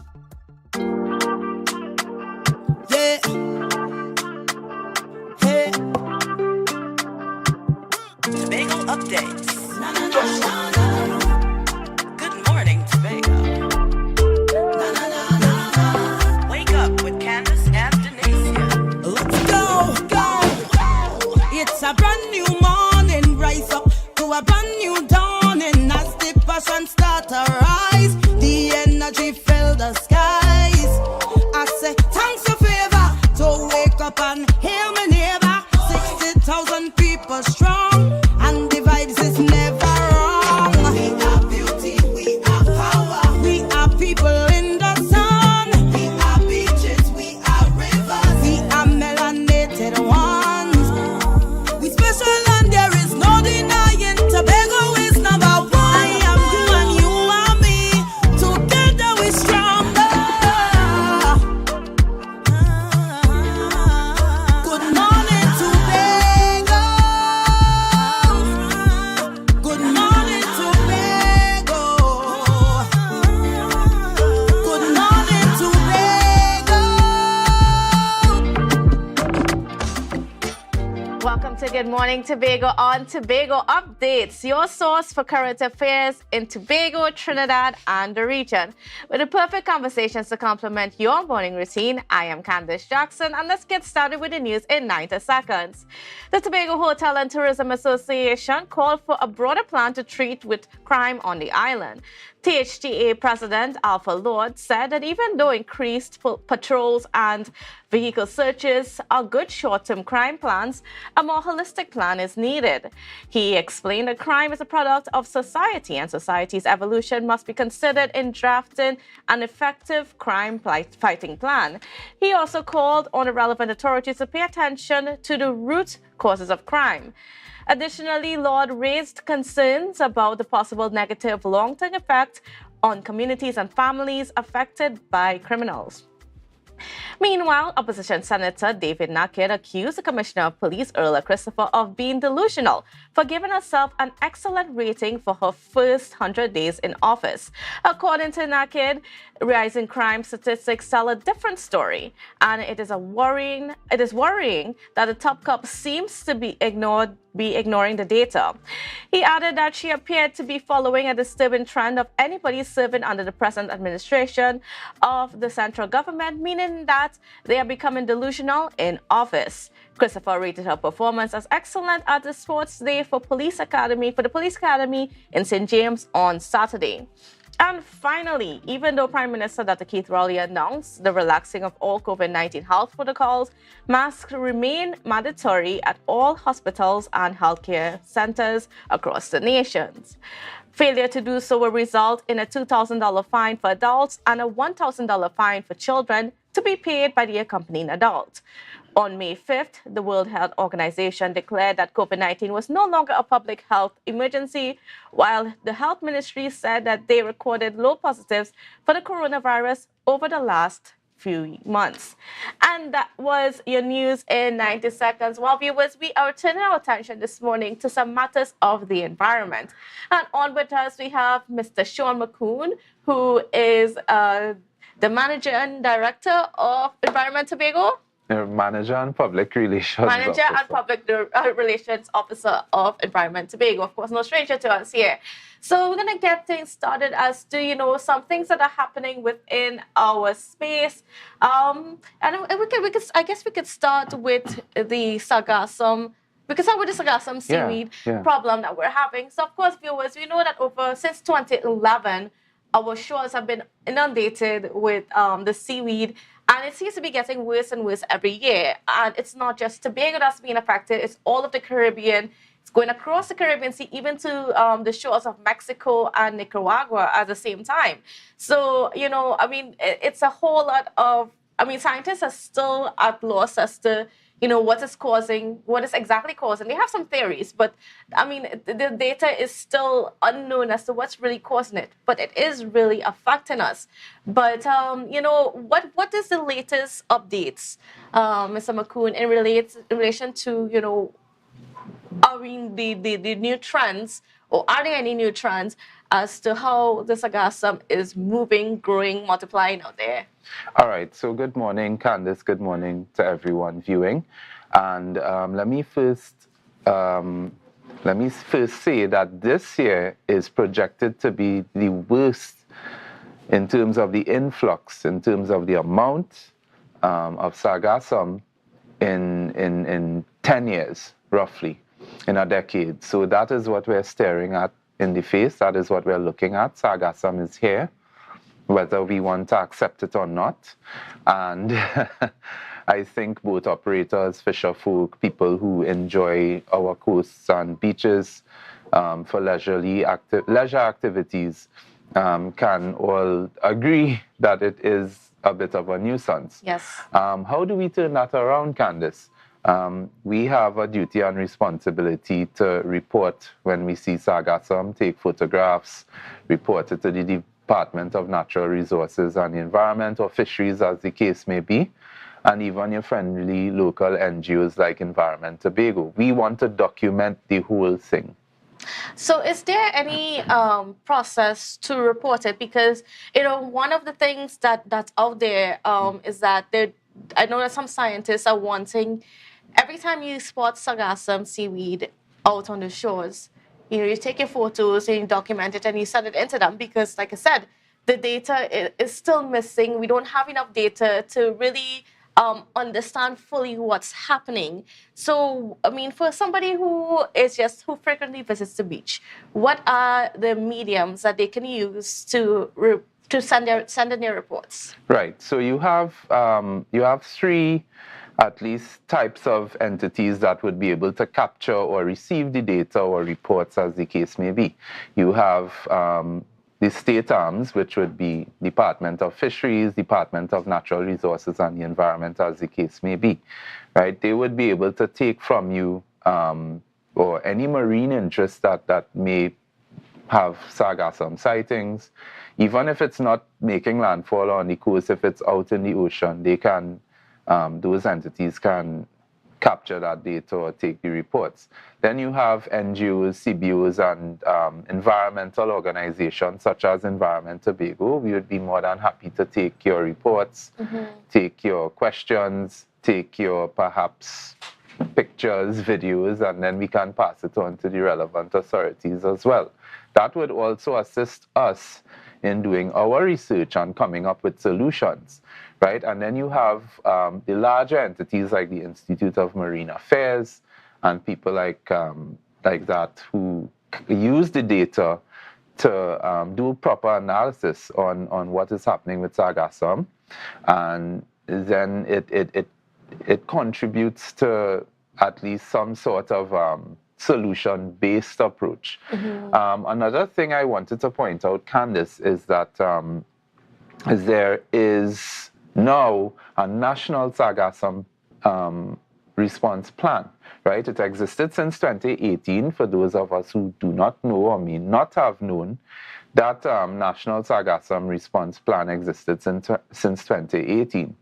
Now, the Tobago House of Assembly, as it relates to our context here in Tobago, has launched a program called the Sargassum Innovation Challenge with the United Nations Development Program, with funding from the government of Japan through the Japanese Embassy in Trinidad, and also the Tobago House of Assembly. So that basically is a challenge that is put out, and you have grant funding available to anybody who comes up with an innovative approach or a project or some sort of pilot program to use sargassum and monetize it, or come up with a product that, you know, is useful or because I mean, exportable. it's not exactly as you see, you know, like when it first started appearing on our shores, you know, the authorities was like, you know, there's an opportunity for people within our space to just see what they can make out of it.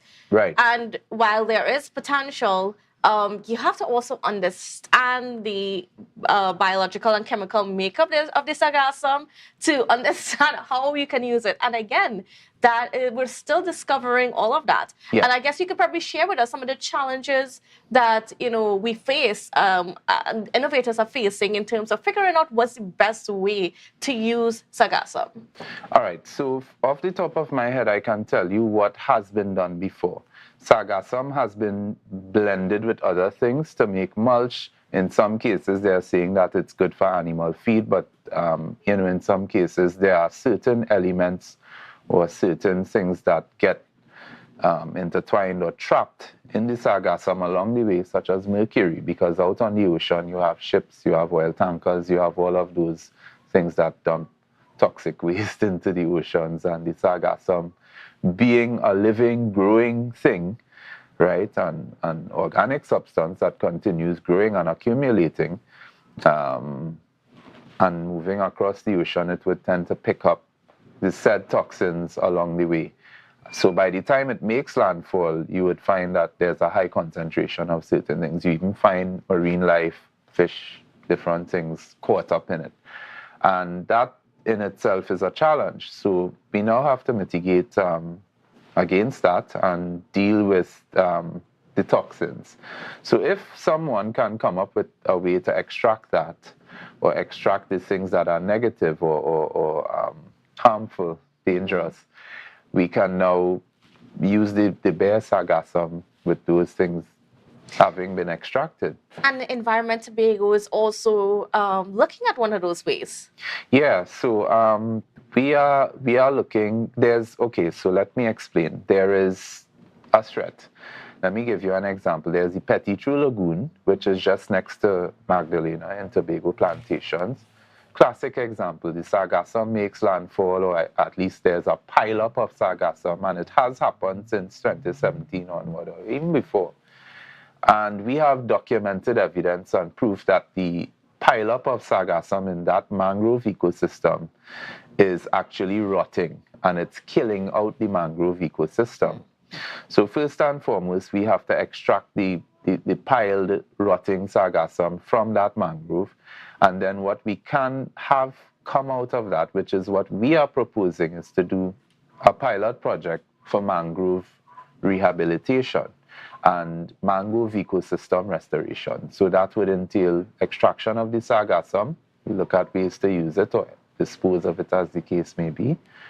So that creates jobs, yeah. The extraction takes manpower, that's a job, yeah. And then you have the scientific aspect of it. So students who are doing marine biology, marine studies, marine sciences can now come in and do their studies and their research and contribute to what will rebuild that mangrove ecosystem. Now, it's a small enough area. If you know the Petitjeau Lagoon, where the boardwalk is, it's dying. It's not a good look. It's taking away from the aesthetic of that area.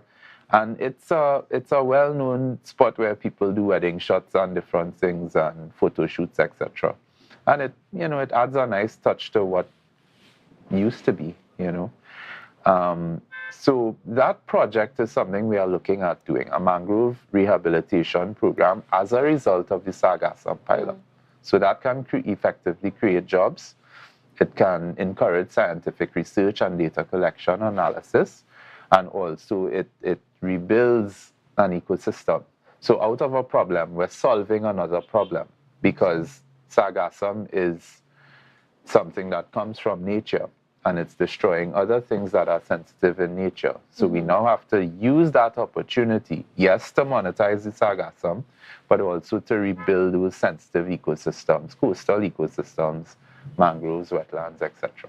Certainly. And then further to that, there are some other things that Environment Tobago are involved in terms of, partnerships. And Right. so would you like to share some of that? Yes, Environment Tobago is a great and large advocate for sustainable partnerships. Now, Sustainable Development Goal 17 is sustainable partnerships, or partnerships for the goals. And we have since spoken to the Tobago Reforestation and Watershed Rehabilitation Program, right? There's a slogan that Environment Tobago has come up with, and write it down if you have to. It's #MoreTreesPlease, right? So we're sharing that with reforestation. We're sharing that with any of our environmental partners, and we want to make that a household name here in Tobago. And if you want to know why that is important, look, just take a walk through Scarborough during the day and you realize how unbelievably hot it can be, steamy and hot. And part of that is because we're lacking trees in Scarborough. Yes, absolutely, Candice. And that aside, let's talk about something that we know of and that is tangible, we can see, and that we are aware of, which is the Rainforest Reserve, right? The Main Ridge Forest Reserve, sorry. Right, which is has received its just due in terms of accolades and awards. We have the Man and the Biosphere designation that was given, right, and it demonstrates clearly that having this amount of trees and this amount of green space on our island takes us places. And it actually does great things for us as an island here in Tobago. So more trees, please. #MoreTreesPlease is what we're pushing. And Tobago Reforestation is cooperating with us on that. They are looking to push that hashtag and that slogan as well. Other partnerships. Environment Tobago is doing a beach cleanup on the first Sunday of June, which is the 4th of June, and that is in partnership with the Medical Association of Trinidad and Tobago, the Tobago chapter. They have approached us and they see some value in doing things in the natural environment. So we have since spoken to the Fisheries Department, and that beach cleanup will take place on Turtle Beach. So what we're effectively doing is raising awareness for the fact that that's a turtle nesting site, and we want to clean up the beach and so on. And then we'll be planting a few trees. So the hotel, which is Starfish Resort, which is on that beach, they are now going to become stewards of the trees that we plant. So their staff and even their guests can get involved. So it's a nice activity, and we're looking to expand on those said partnerships. Just the day before that, which is the 3rd of June, we have another beach cleanup planned for Magdalena. And we're doing that with the Office of the Prime Minister and Central Administrative Services Tobago in Scarborough. They have approached us as well. We had a tree planting exercise with them last year, which was very successful. We cleaned up Mount Irving Beach. Some of the trees died. I think, Candice, you may have that was covered last year. Right, and some of the trees have died, but the others on the opposite side of the road survived. And it's just a matter of stewardship and how we care for the natural environment around us. So that because at the end of the day, it's all about keeping Tobago clean, green, safe, and serene. And even though we are under the new tagline now of the greatest island on the planet, that slogan still has an importance as to the type of presentation that we want to make to the world, as well as how we as a society are taking care of managing our island.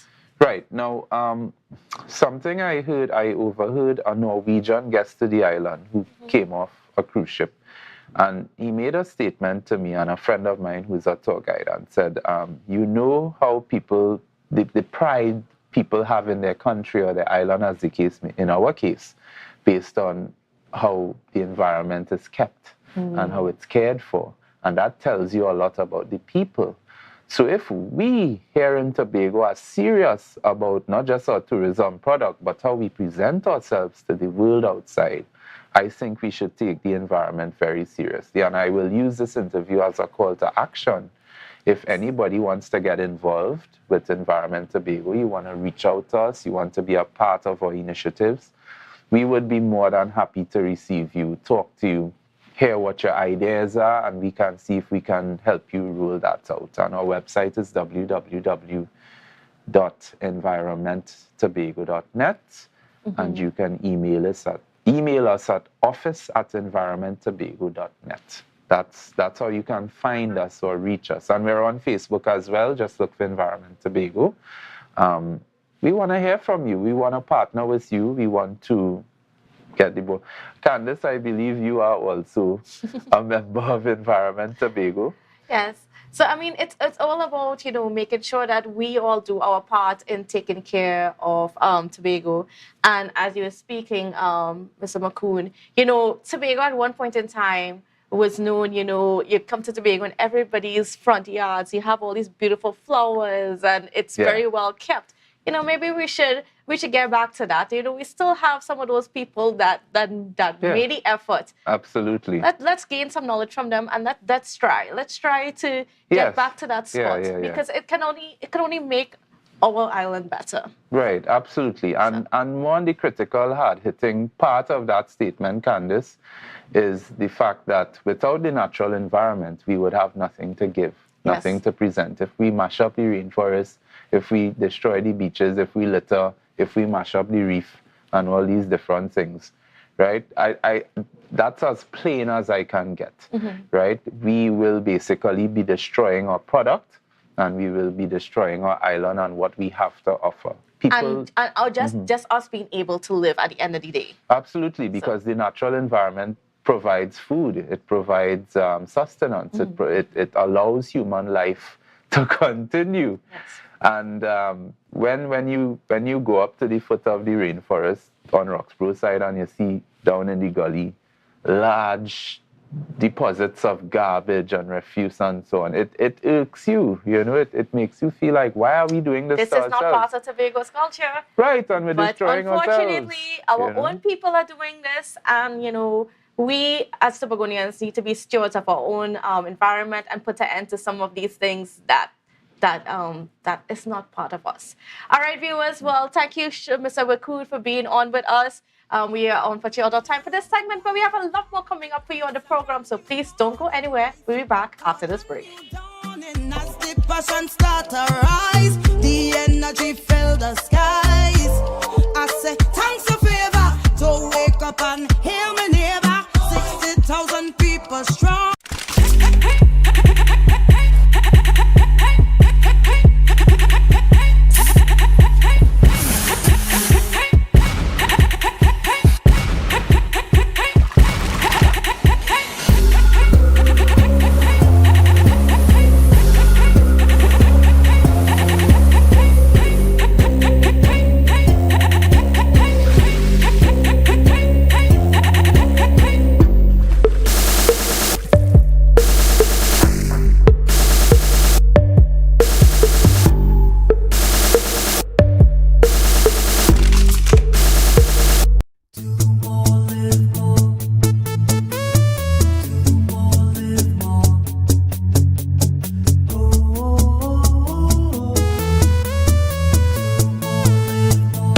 is how it's gonna go.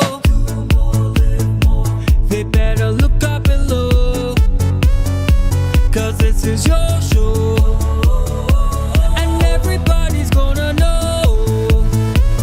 Say it to them once again.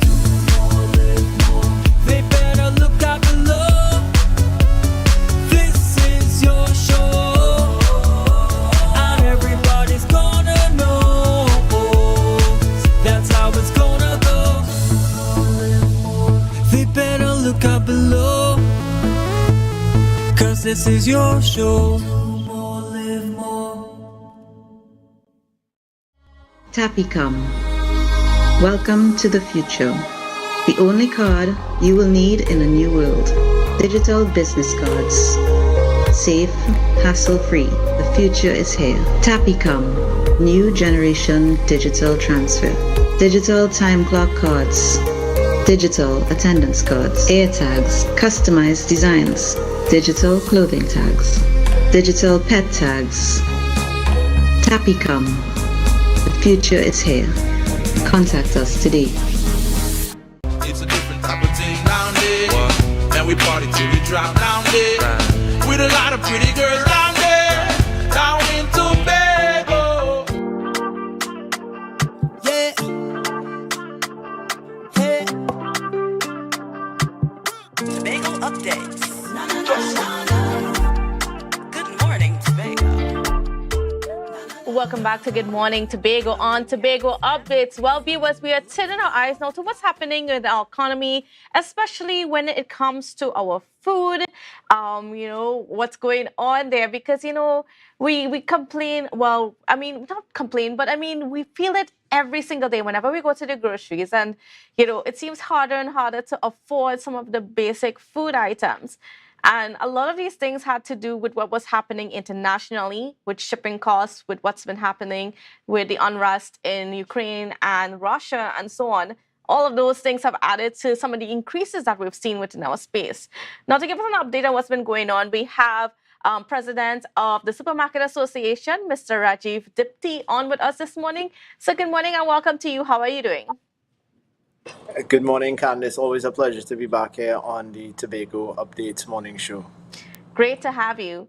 Now, first of all, what's been the latest in terms of external forces affecting our prices at the supermarkets?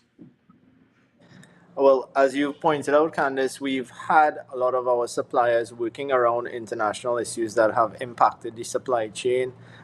Those impacts are still being felt. What we've noticed, if we look at it on a year-on-year basis, is that there's been something.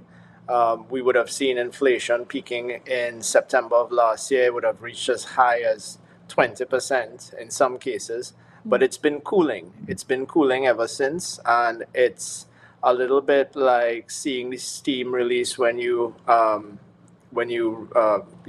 uncork a pressure valve. What we've been seeing is that there's been some relief, especially with shipping costs. We've seen some of the commodities markets come down in particular. What we've noticed, however, is that we're not seeing the frequency of price increases come as high as they have been.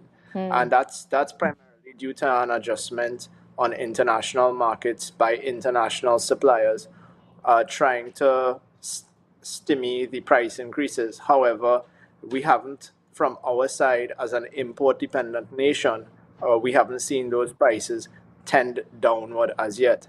For some of the manufacturers, however, where the inputs for production, when you consider things like wheat and certain varieties of oil, grains, those things are coming down. It's taking some time to pass on those to the customers. What we're seeing is a lot of bulk buying. A lot of that taking place. However, it's a situation that's still very fluid because of international factors, particularly North America, where most of our imports originate. So, I mean, are we going to see in the future the food prices, the grocery prices, our bills reduce? The truth is that that's something, as long as we're importing from international markets, Candice, that's just something that unless those suppliers are able to reduce the prices, which we're not seeing right now, but we're not seeing them go up either. That's good. But from that side of things, it's something that we're going to have to continually examine. It's really a question of food import substitution as well, because what you're seeing, especially in the stores right now, is a lot of customers opting for the cheapest items in every category. You're seeing a lot of penny pinching strategies put in place by customers, and we've adapted to that. We're of the opinion that customers are going to be employing this behavior for probably for the next year, and it's impacting a lot of popular brands who have seen their own consumption fall. And I think it's a good signal by consumers to some of these brands to say, hey, we're not going to be patronizing at these prices. We're looking for alternatives. So it goes back to patterns of behavior by customers and really seeing how the suppliers respond. Mm-hmm. And, before we move on from the topic of supermarket prices, what's it been like in terms of dealing with, customs and immigration in terms of customs and excise, in terms of getting our products into our shores? Because we know we've been struggling in terms of, the prices it costs to clear some of these items. Have there been any progress? I know that there was some talks recently with the government in trying to I don't know, to sort of mitigate that. But are we seeing any progress?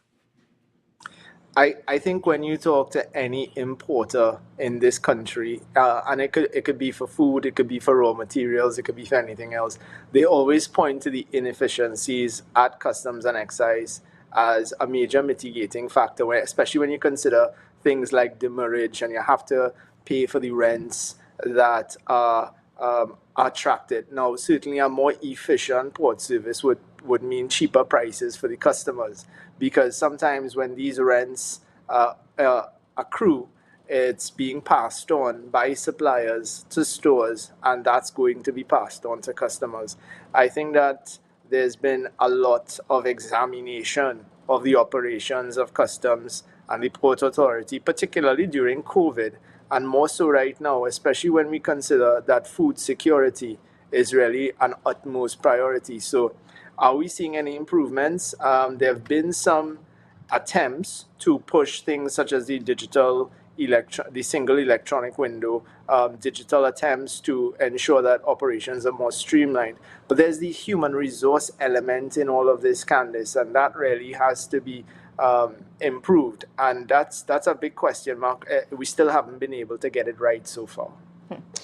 Well, I mean, here's to hoping that maybe soon we can get that sorted, because again, all of these things add to the cost that we as consumers feel when we go to the grocery. And then that's why, many of us are looking for the cheapest option out there. And then it has a knock-on effect. But we're going to move on now to another business opportunity, I would say, for, our people here in Tobago to be part of. And that's the Caribbean Food and Beverage event that's happening from the 28th of June to the 1st of July. It's something that you're very much involved in. So can you tell us a little bit more about what is this event about, and why it's important for some of our businesses here in Tobago to get involved? So Candice, I'm so glad we have an opportunity to discuss this. The Caribbean Food and Beverage trade event is happening next month, and it's really, for me, it's a love letter to the industry. It's our attempt to really highlight that food security is an ever-present must. It's something that we must focus on. It's something that we would have seen a lot of emphasis, particularly last year, if you recall the Agri-Expo and National Investment Forum that was held in Trinidad in August. I saw firsthand a lot of exhibitors, a lot of local cottage processors, and it really highlighted to me that there's this showcase that's missing, this forum that is needed for some of these persons, some of these producers, some of these processors that want to get into the supermarkets, that want to be able to showcase their products so that we can see more of that import substitution that we were talking about. We need to address certain ideas, certain issues, certain policies, and embrace new technologies. So this event is going to be something that's really unique. It's going to be an exhibition. It's going to be a conference that really highlights some of the leading topics in the industry, particularly when you consider issues such as renewables, energy solutions, agro processing solutions. So we have some of the leading experts in the value chain coming to discuss some of these topics. And for the public, what's the real attraction? We're putting together a Taste of the Caribbean. A Taste of the Caribbean is a pavilion-style food festival that will be held every evening. So you'll have the opportunity to taste some of the delicacies and culinary delights from across the islands. So, for example, and I'm just giving you an idea of what we're encouraging, because we want to showcase foods that we've highlighted as possible potential alternatives for import substitution for consumers. You'll see things like piwa soup. You'll see things like kasserie. We're making very, very delectable stuff. And we have some of the top chefs, some of the top street foods, a lot of different things happening within this space. So definitely we look forward to seeing everyone there. It's going to be held at the Center of Excellence, and it's going to be something that is truly unique. It has the involvement of the Caribbean Supermarket Association as well as the CARICOM private sector organization. So we have a lot of momentum behind this event. It's something that we've really put forward as our attempt to ensure that we create a basis and a stimulus in the trust towards meaningful food security. Now, it's being marketed as the meeting point for the region's decision makers in the food and beverage industry. I mean, and from what you've just explained, I mean, it sounds so exciting just to be able to see, that innovation that will be coming out of our Caribbean food and beverage providers. Yeah, I mean, Candice, look, I have a lot of people who get in touch with me via email or social media, and they're always looking for ways to get inside the stores. They're always looking for ways, Mr. Dipti, how do I market this product effectively? How can I drive sales? How do I, get up to the standardization that is required? So there's a lot of information. There's a lot of things and guidance that's missing for people who really want to seek the desired assistance. Further to that, there's a lot of cross linkages that could be made for small, medium, and macro players. Yeah. So it's all about connecting the dots, and this is a real meaningful attempt to connect those dots. I think that there's a lot of benefits, particularly from persons who want to get involved. I'll have to say that I did not expect it to be this big so fast. The response has been tremendous. I think that when you come to this event, which we hope to move around the Caribbean, so while it starts in Trinidad and Tobago next year, it might be in a different island. It's going to be something that on a continuous basis is going to create a hub for the Caribbean and Latin America, and that's missing right now. So we, with the meaningful support from our government and the governments around the Caribbean, we hope to create an annual success every year. And how can people get involved, whether they be business or whether they be participants? So you can get in touch with us via social media. Of course, all our channels are there. You can send an email to southexevents@gmail.com. They're our coordinator. You can also email the association directly, info@satthq.com. Just visit our Facebook page. All the phone numbers are there. We're very responsive. The emails are there. Send us an email. We'll send you a package. And we're also taking into consideration, Candice, I've made some special arrangements that we will announce closer to the event for those very small businesses that cannot afford to pay. We have something of a peppercorn arrangement available for them coming up to the event, of course. But we're doing our best to really be as inclusive as possible. Like I said, the response has been tremendous and fantastic. It really speaks to the fact that a lot of people want to get beyond trying a thing and get into the space where they are really proactive. I want to thank you so much, Mr. Dipti. And viewers, if you are a local food provider or beverage, get involved with this. Networking is so important when it comes to, getting your product out there. And who better to network to than your brothers and sisters throughout the Caribbean? So check out the Caribbean Food and Beverage event. Again, thank you, Mr. Dipti. And viewers, we're going to a break and we'll see you after this. Have a great day, Tobago. Take care.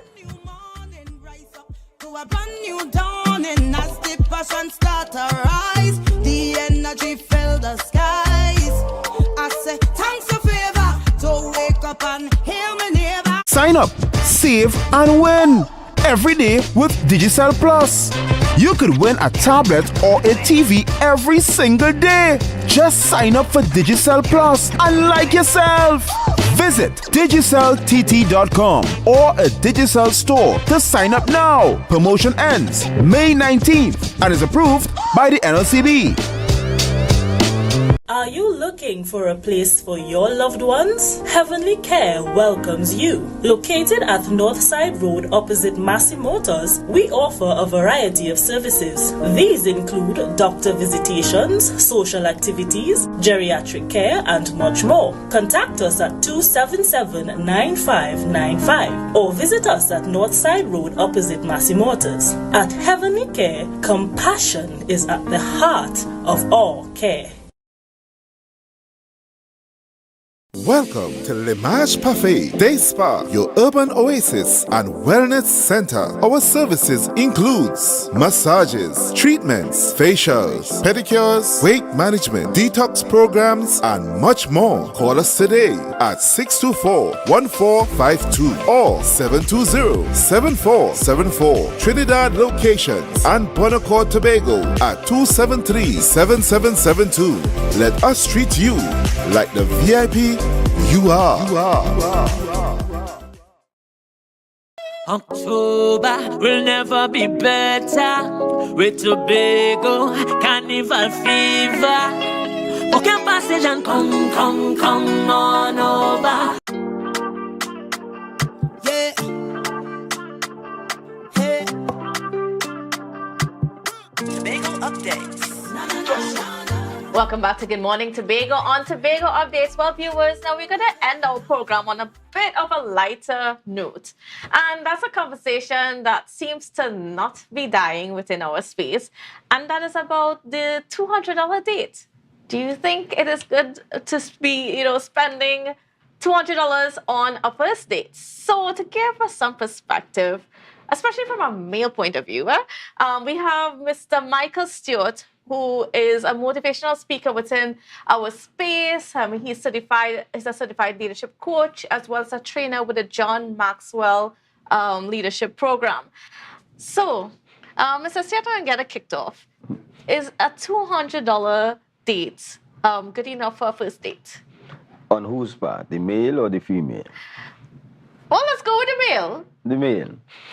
Well, I want to use the theory, something called the sofa theory by the psychologist Eleanor Greenberg. Eleanor Greenberg says, when you're going on a date, look at it from as though you're going to shop for a sofa. The question is, what kind of sofa are you looking for? Right? And that will determine how much money you are going to estimate that you need to pay for the sofa. If therefore you're looking for something with just a two-set, and nothing really extravagant, well, then you go according to that. If you're looking for something that is more elaborate, then of course you're going to expect to go higher. So the question that you ask many of the men is, what is it you are looking for in this date? If therefore the date is one who wants, like one lady said, it must be $800 and up, then you have to ask yourself, is that what I'm looking for? Is that the kind of date that I would want? But somebody else would want that type of woman. But do you want that type of woman? Can you afford it? And as she said with the sofa theory, can your house accommodate that size of sofa? What your resources are, what your needs are, is this the sofa you want, right? So when you look at that, you ask yourself, given my income, the kind of woman that wants an $800 Date, because a date is that you are looking to see whether this is going to be something that will last. And a first date, A huh? first Because I date. mean, we're not talking about a celebration or anything like that. We're talking about you and me getting to out to know each other to decide, hey, whether or not we want to get into a relationship. That's right. So therefore, that means how many other dates could you go on if you are spending $800? From a woman's standpoint, she has to ask herself this: am I going to measure the man by how much money he can spend on me? Because if you measure it by how much money he can spend on you, the man who can spend a large money on you, many times thinks he's going to purchase you. So do you want to be purchased for that? You know Miles Monroe, you've heard of Yes. Miles Monroe. Right. Miles Monroe said he was living in a room, one-room apartment. That's how he grew up. He grew up poor and so on. His wife was better off. Their family was better off than his. But she stayed with him even though he had nothing. Well, as you know, he died a millionaire. He owned his own jet and everything. They both died in a plane crash. In a plane crash, yes. That's right. But he said this: had she left the pauper Miles, she would have also walked out to the millionaire Miles. But because she did not estimate it by money, she was able to gain his potential that he had because she saw potential in him. So women have to ask themselves, am I looking for the potential in the man, or am I looking for the money in the man? If therefore is money, when that money runs out, so does the relationship. If you're looking for his potential, he will always have potential. He'll always have that he can afford to achieve. And so that is what it boils down to. As to whether $200 is enough or not, I cannot say. It depends on what each person looking for in this marketplace of love and relationship. And that's certainly something that, people need to personally define, because a lot of times people look at just the money that is spent and not necessarily everything else that goes along with it, the good and the bad. Yeah. And when you're young, a lot of people will tell you, formulate a list of the things that you want in a prospective mate, right? And but they don't always tell you that you may get those things, but there are flaws that come with the person as well. And then how do you treat with those things? Every relationship you go into will have its flaws. You're never going to get a perfect relationship. So you have to ask yourself. This morning I'm listening to a lady on TikTok. She said why she would divorce her husband. She said, I divorced my husband because I started making more money than he did. Yes, so much more than he did. And then she got her degrees, and so she felt he was really brighter than he is, and she was really down, or less living downwards by being with him. She also got a senior position. So she took her senior life to home, just as how she managed at the job, she came home and managed. So she divorced him. But she said, she divorced him and she got into a relationship with guys who was equal to her in her money and her status and so on. But her body count of these guys went up high, the number of guys who came and left. And every time she finished with a physical, sexual encounter with them and they get up and they walked out, she felt the loneliness all came back. She still had the job, still had the money, still had all of that. But the loneliness, she said, she felt. And when she looked back at her husband, he remarried somebody who did not have all that she has. And she watched how his life built. She said she made a mistake. She should have never left her husband. She's on TikTok saying that. And I'm saying that is quite instructive for a number of people who making money the measuring tool as to how good, how successful, and how happy somebody is going to be. Yes, because it can be a very flawed argument. There's been so much focus. And I also want to ask you, why has there been so much focus on this money aspect of a first date within our society? Even so much as though, we had a mid-year budget review happen on either Wednesday or Thursday. And there was no word on social media about that. It's like everybody else forgot that was happening, that the government is asking for $3.8 billion more to our budget and that sort of thing. But that wasn't the conversation. But the conversation was about this $200 date. Why was there so much focus on that, sir? Well, I think that we have become a society that have become very capitalist. We've become very materialistic, and we measure significance in that material things that we get. As to whether that is going to give us happiness, we will soon find that it doesn't. Because after we've gotten all the money that we have, somebody said after they've gotten all the money and all the career, the last thing that you always get back to after you retire is always a home. Not to a job, not to money. And there are many people with money who are seriously ill, but they have a family. Yes. And then we have to add into the conversation the aspect of social media and the things that we see on social media. Because, sometimes, as you mentioned, TikTok and so on, people can put together all these wonderful experiences that they've been able to have on a first date. But tell me about the dangers of that. Of you seeing those things and then deciding that you want those things and you keep seeking out those things, but then you're missing the bigger picture and you're missing all the bad that's actually behind the video or behind the nice, pretty shots, so to speak. Well, social media have been able to teach our people that when a woman looks good, she gets more following. So she posts as many selfies as possible. So a charming, nice-looking woman gets that. That gives her significance. People even want to be seen if they're in a relationship. You must post my picture with us in order to validate our relationship. Because one woman told me that she's with a guy, and she said, well, I don't think he loves me. And when I said, why? He said, because he doesn't post my picture on his status. And I'm saying, but how could you know? Make that a measuring of how much he loves you, because you are not there. I try not to post my children. It does not mean that I don't love my children. I love my children dearly. But I don't post them on social media because I don't think social media is my grouping that has to validate me or my family. But people have taken that as their measuring tool. And that's unfortunate because we now live in a facade. We live in a false sense of who we are. And when people don't like, it has been, the research show that when people don't like and follow you, depression follows the person who keeps posting those things. And sometimes they disconnect with people who realize that they watched it but never press like. Because some people will say, but you did not like the picture that I sent. I said, what picture did you send?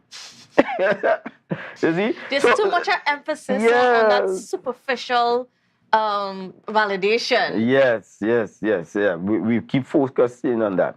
It's unfortunate that we in the Caribbean, because you would have thought that would have happened in the first world because of the way how they operate, and now we in the Caribbean have now gone to that. And one of the questions that I ask many of the people who come and they say, listen, this is the kind of guy I like. I want a guy who's settled. I want a guy who has his stuff together, they say, has his own house and this and give all of these things. Good job, working for so much money. That's the kind of guy I want. So I asked the woman in this case, because mostly women looking for that kind of qualification in a man. And I asked, if you get that guy who owns all of that, who really does as excellent as you say, you as you are in your state, barring your good looks and your shape and all of that, barring all of that, will that guy want you? And when you now ask the person to give you a history, sometimes you have 2-3 children for different men, you don't have a settled job and so on. So what is he getting in return for a guy who has all of that? He's not going to get a good exchange. So this thing about a prize, that I am a prize to a man, what is he getting out of it? And men, if you notice, are not looking for steady marital relationships because many times it is not in their interest. If you notice that we had one athlete, when his wife sued him, all his assets were in the name of his mother. Yep. A lot of guys are wising up that women are after your material things. Some women, not all, some women are after the material things. They're not after love, affection, and family life. And that is not going to go out in anybody's interest, whether it's the man or the woman. Now, what do you say to men out there, especially those young men that are, going out there into the world, trying to say because they want that family, they want that structure in their life, and they want to find that person that they can be happy with. for the rest of their life. They can grow old together, you know, that whole thing. What is some advice in terms of, especially when with this whole argument raging about, you know, what should be spent on the first date? You know, how should they handle that? How should they really handle the first date?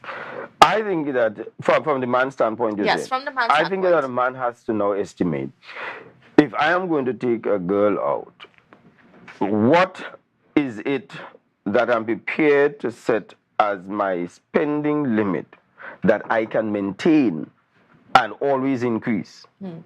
If I start at my upper end, then that means I cannot increase much.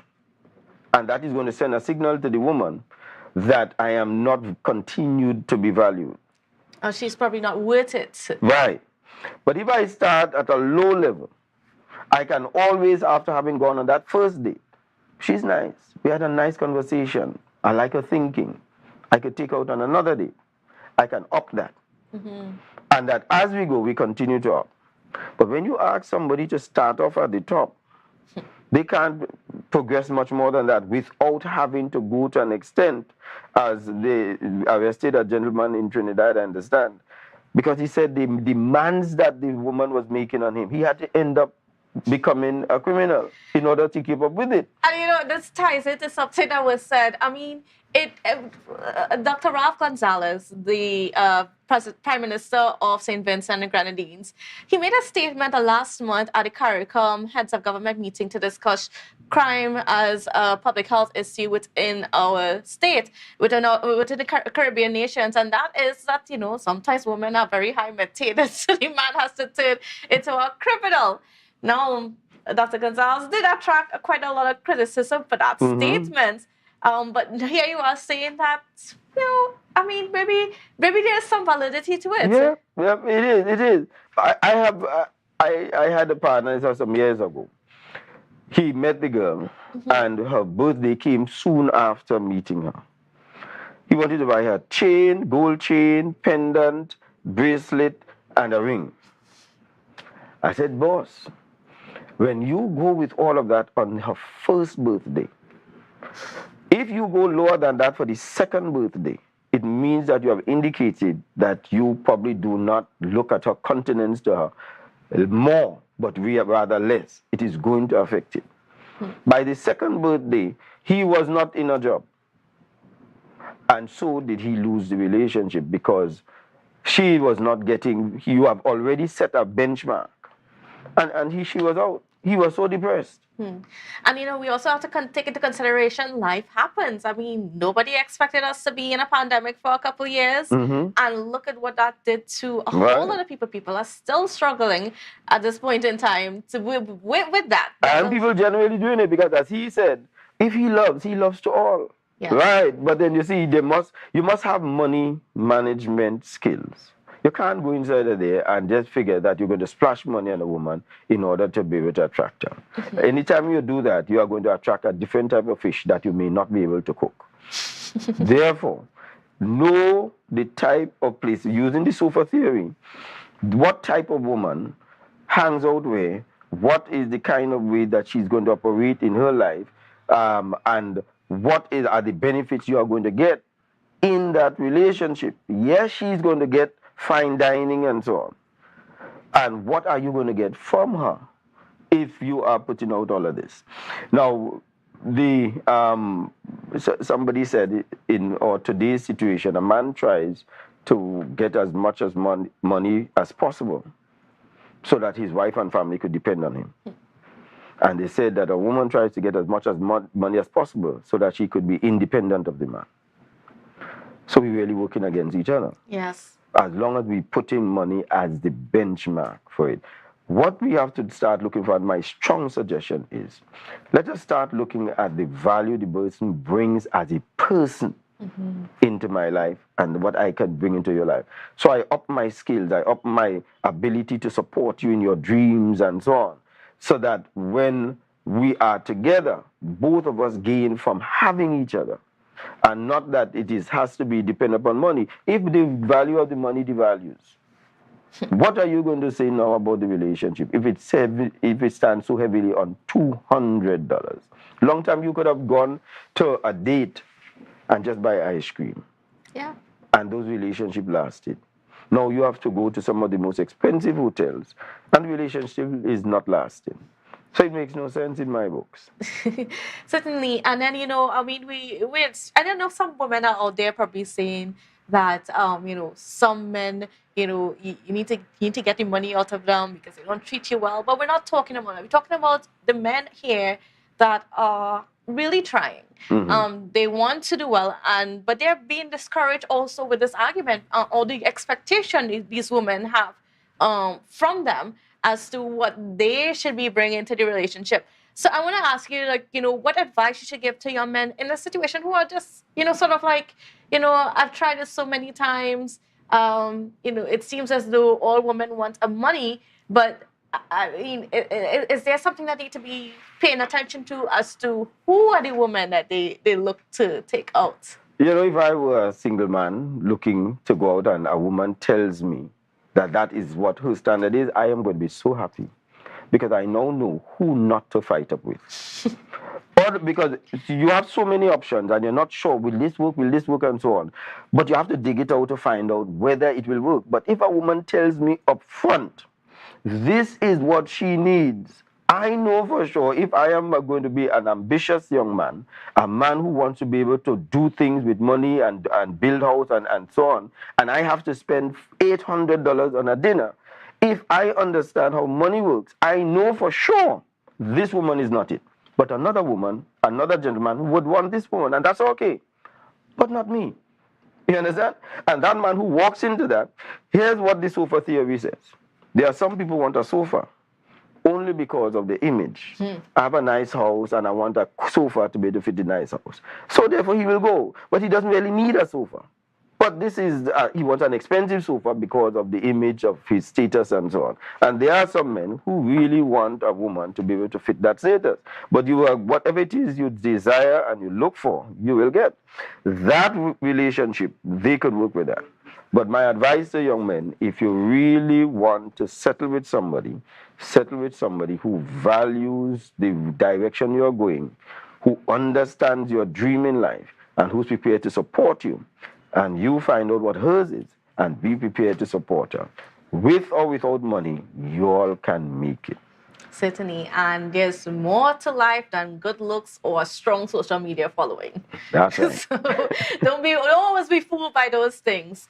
I want to thank you so much, Mr. Stewart. It was a very interesting conversation that we had here this morning. Thank you very much for having me. And I know Luke was saying last week, we need to move on from this conversation. But like I said, it seems to be one that our country is obsessed with. But hey, it's probably a good thing, I mean, it's all about how we build relationships, families, how we raise our children, and go. It's the value systems. Yes, it's a whole circle. So, all right, thank you again, Mr. Stewart, and viewers. Pleasure. It's been a pleasure, as usual, every morning to come to you. So have a safe and wonderful day, and we will see you again tomorrow.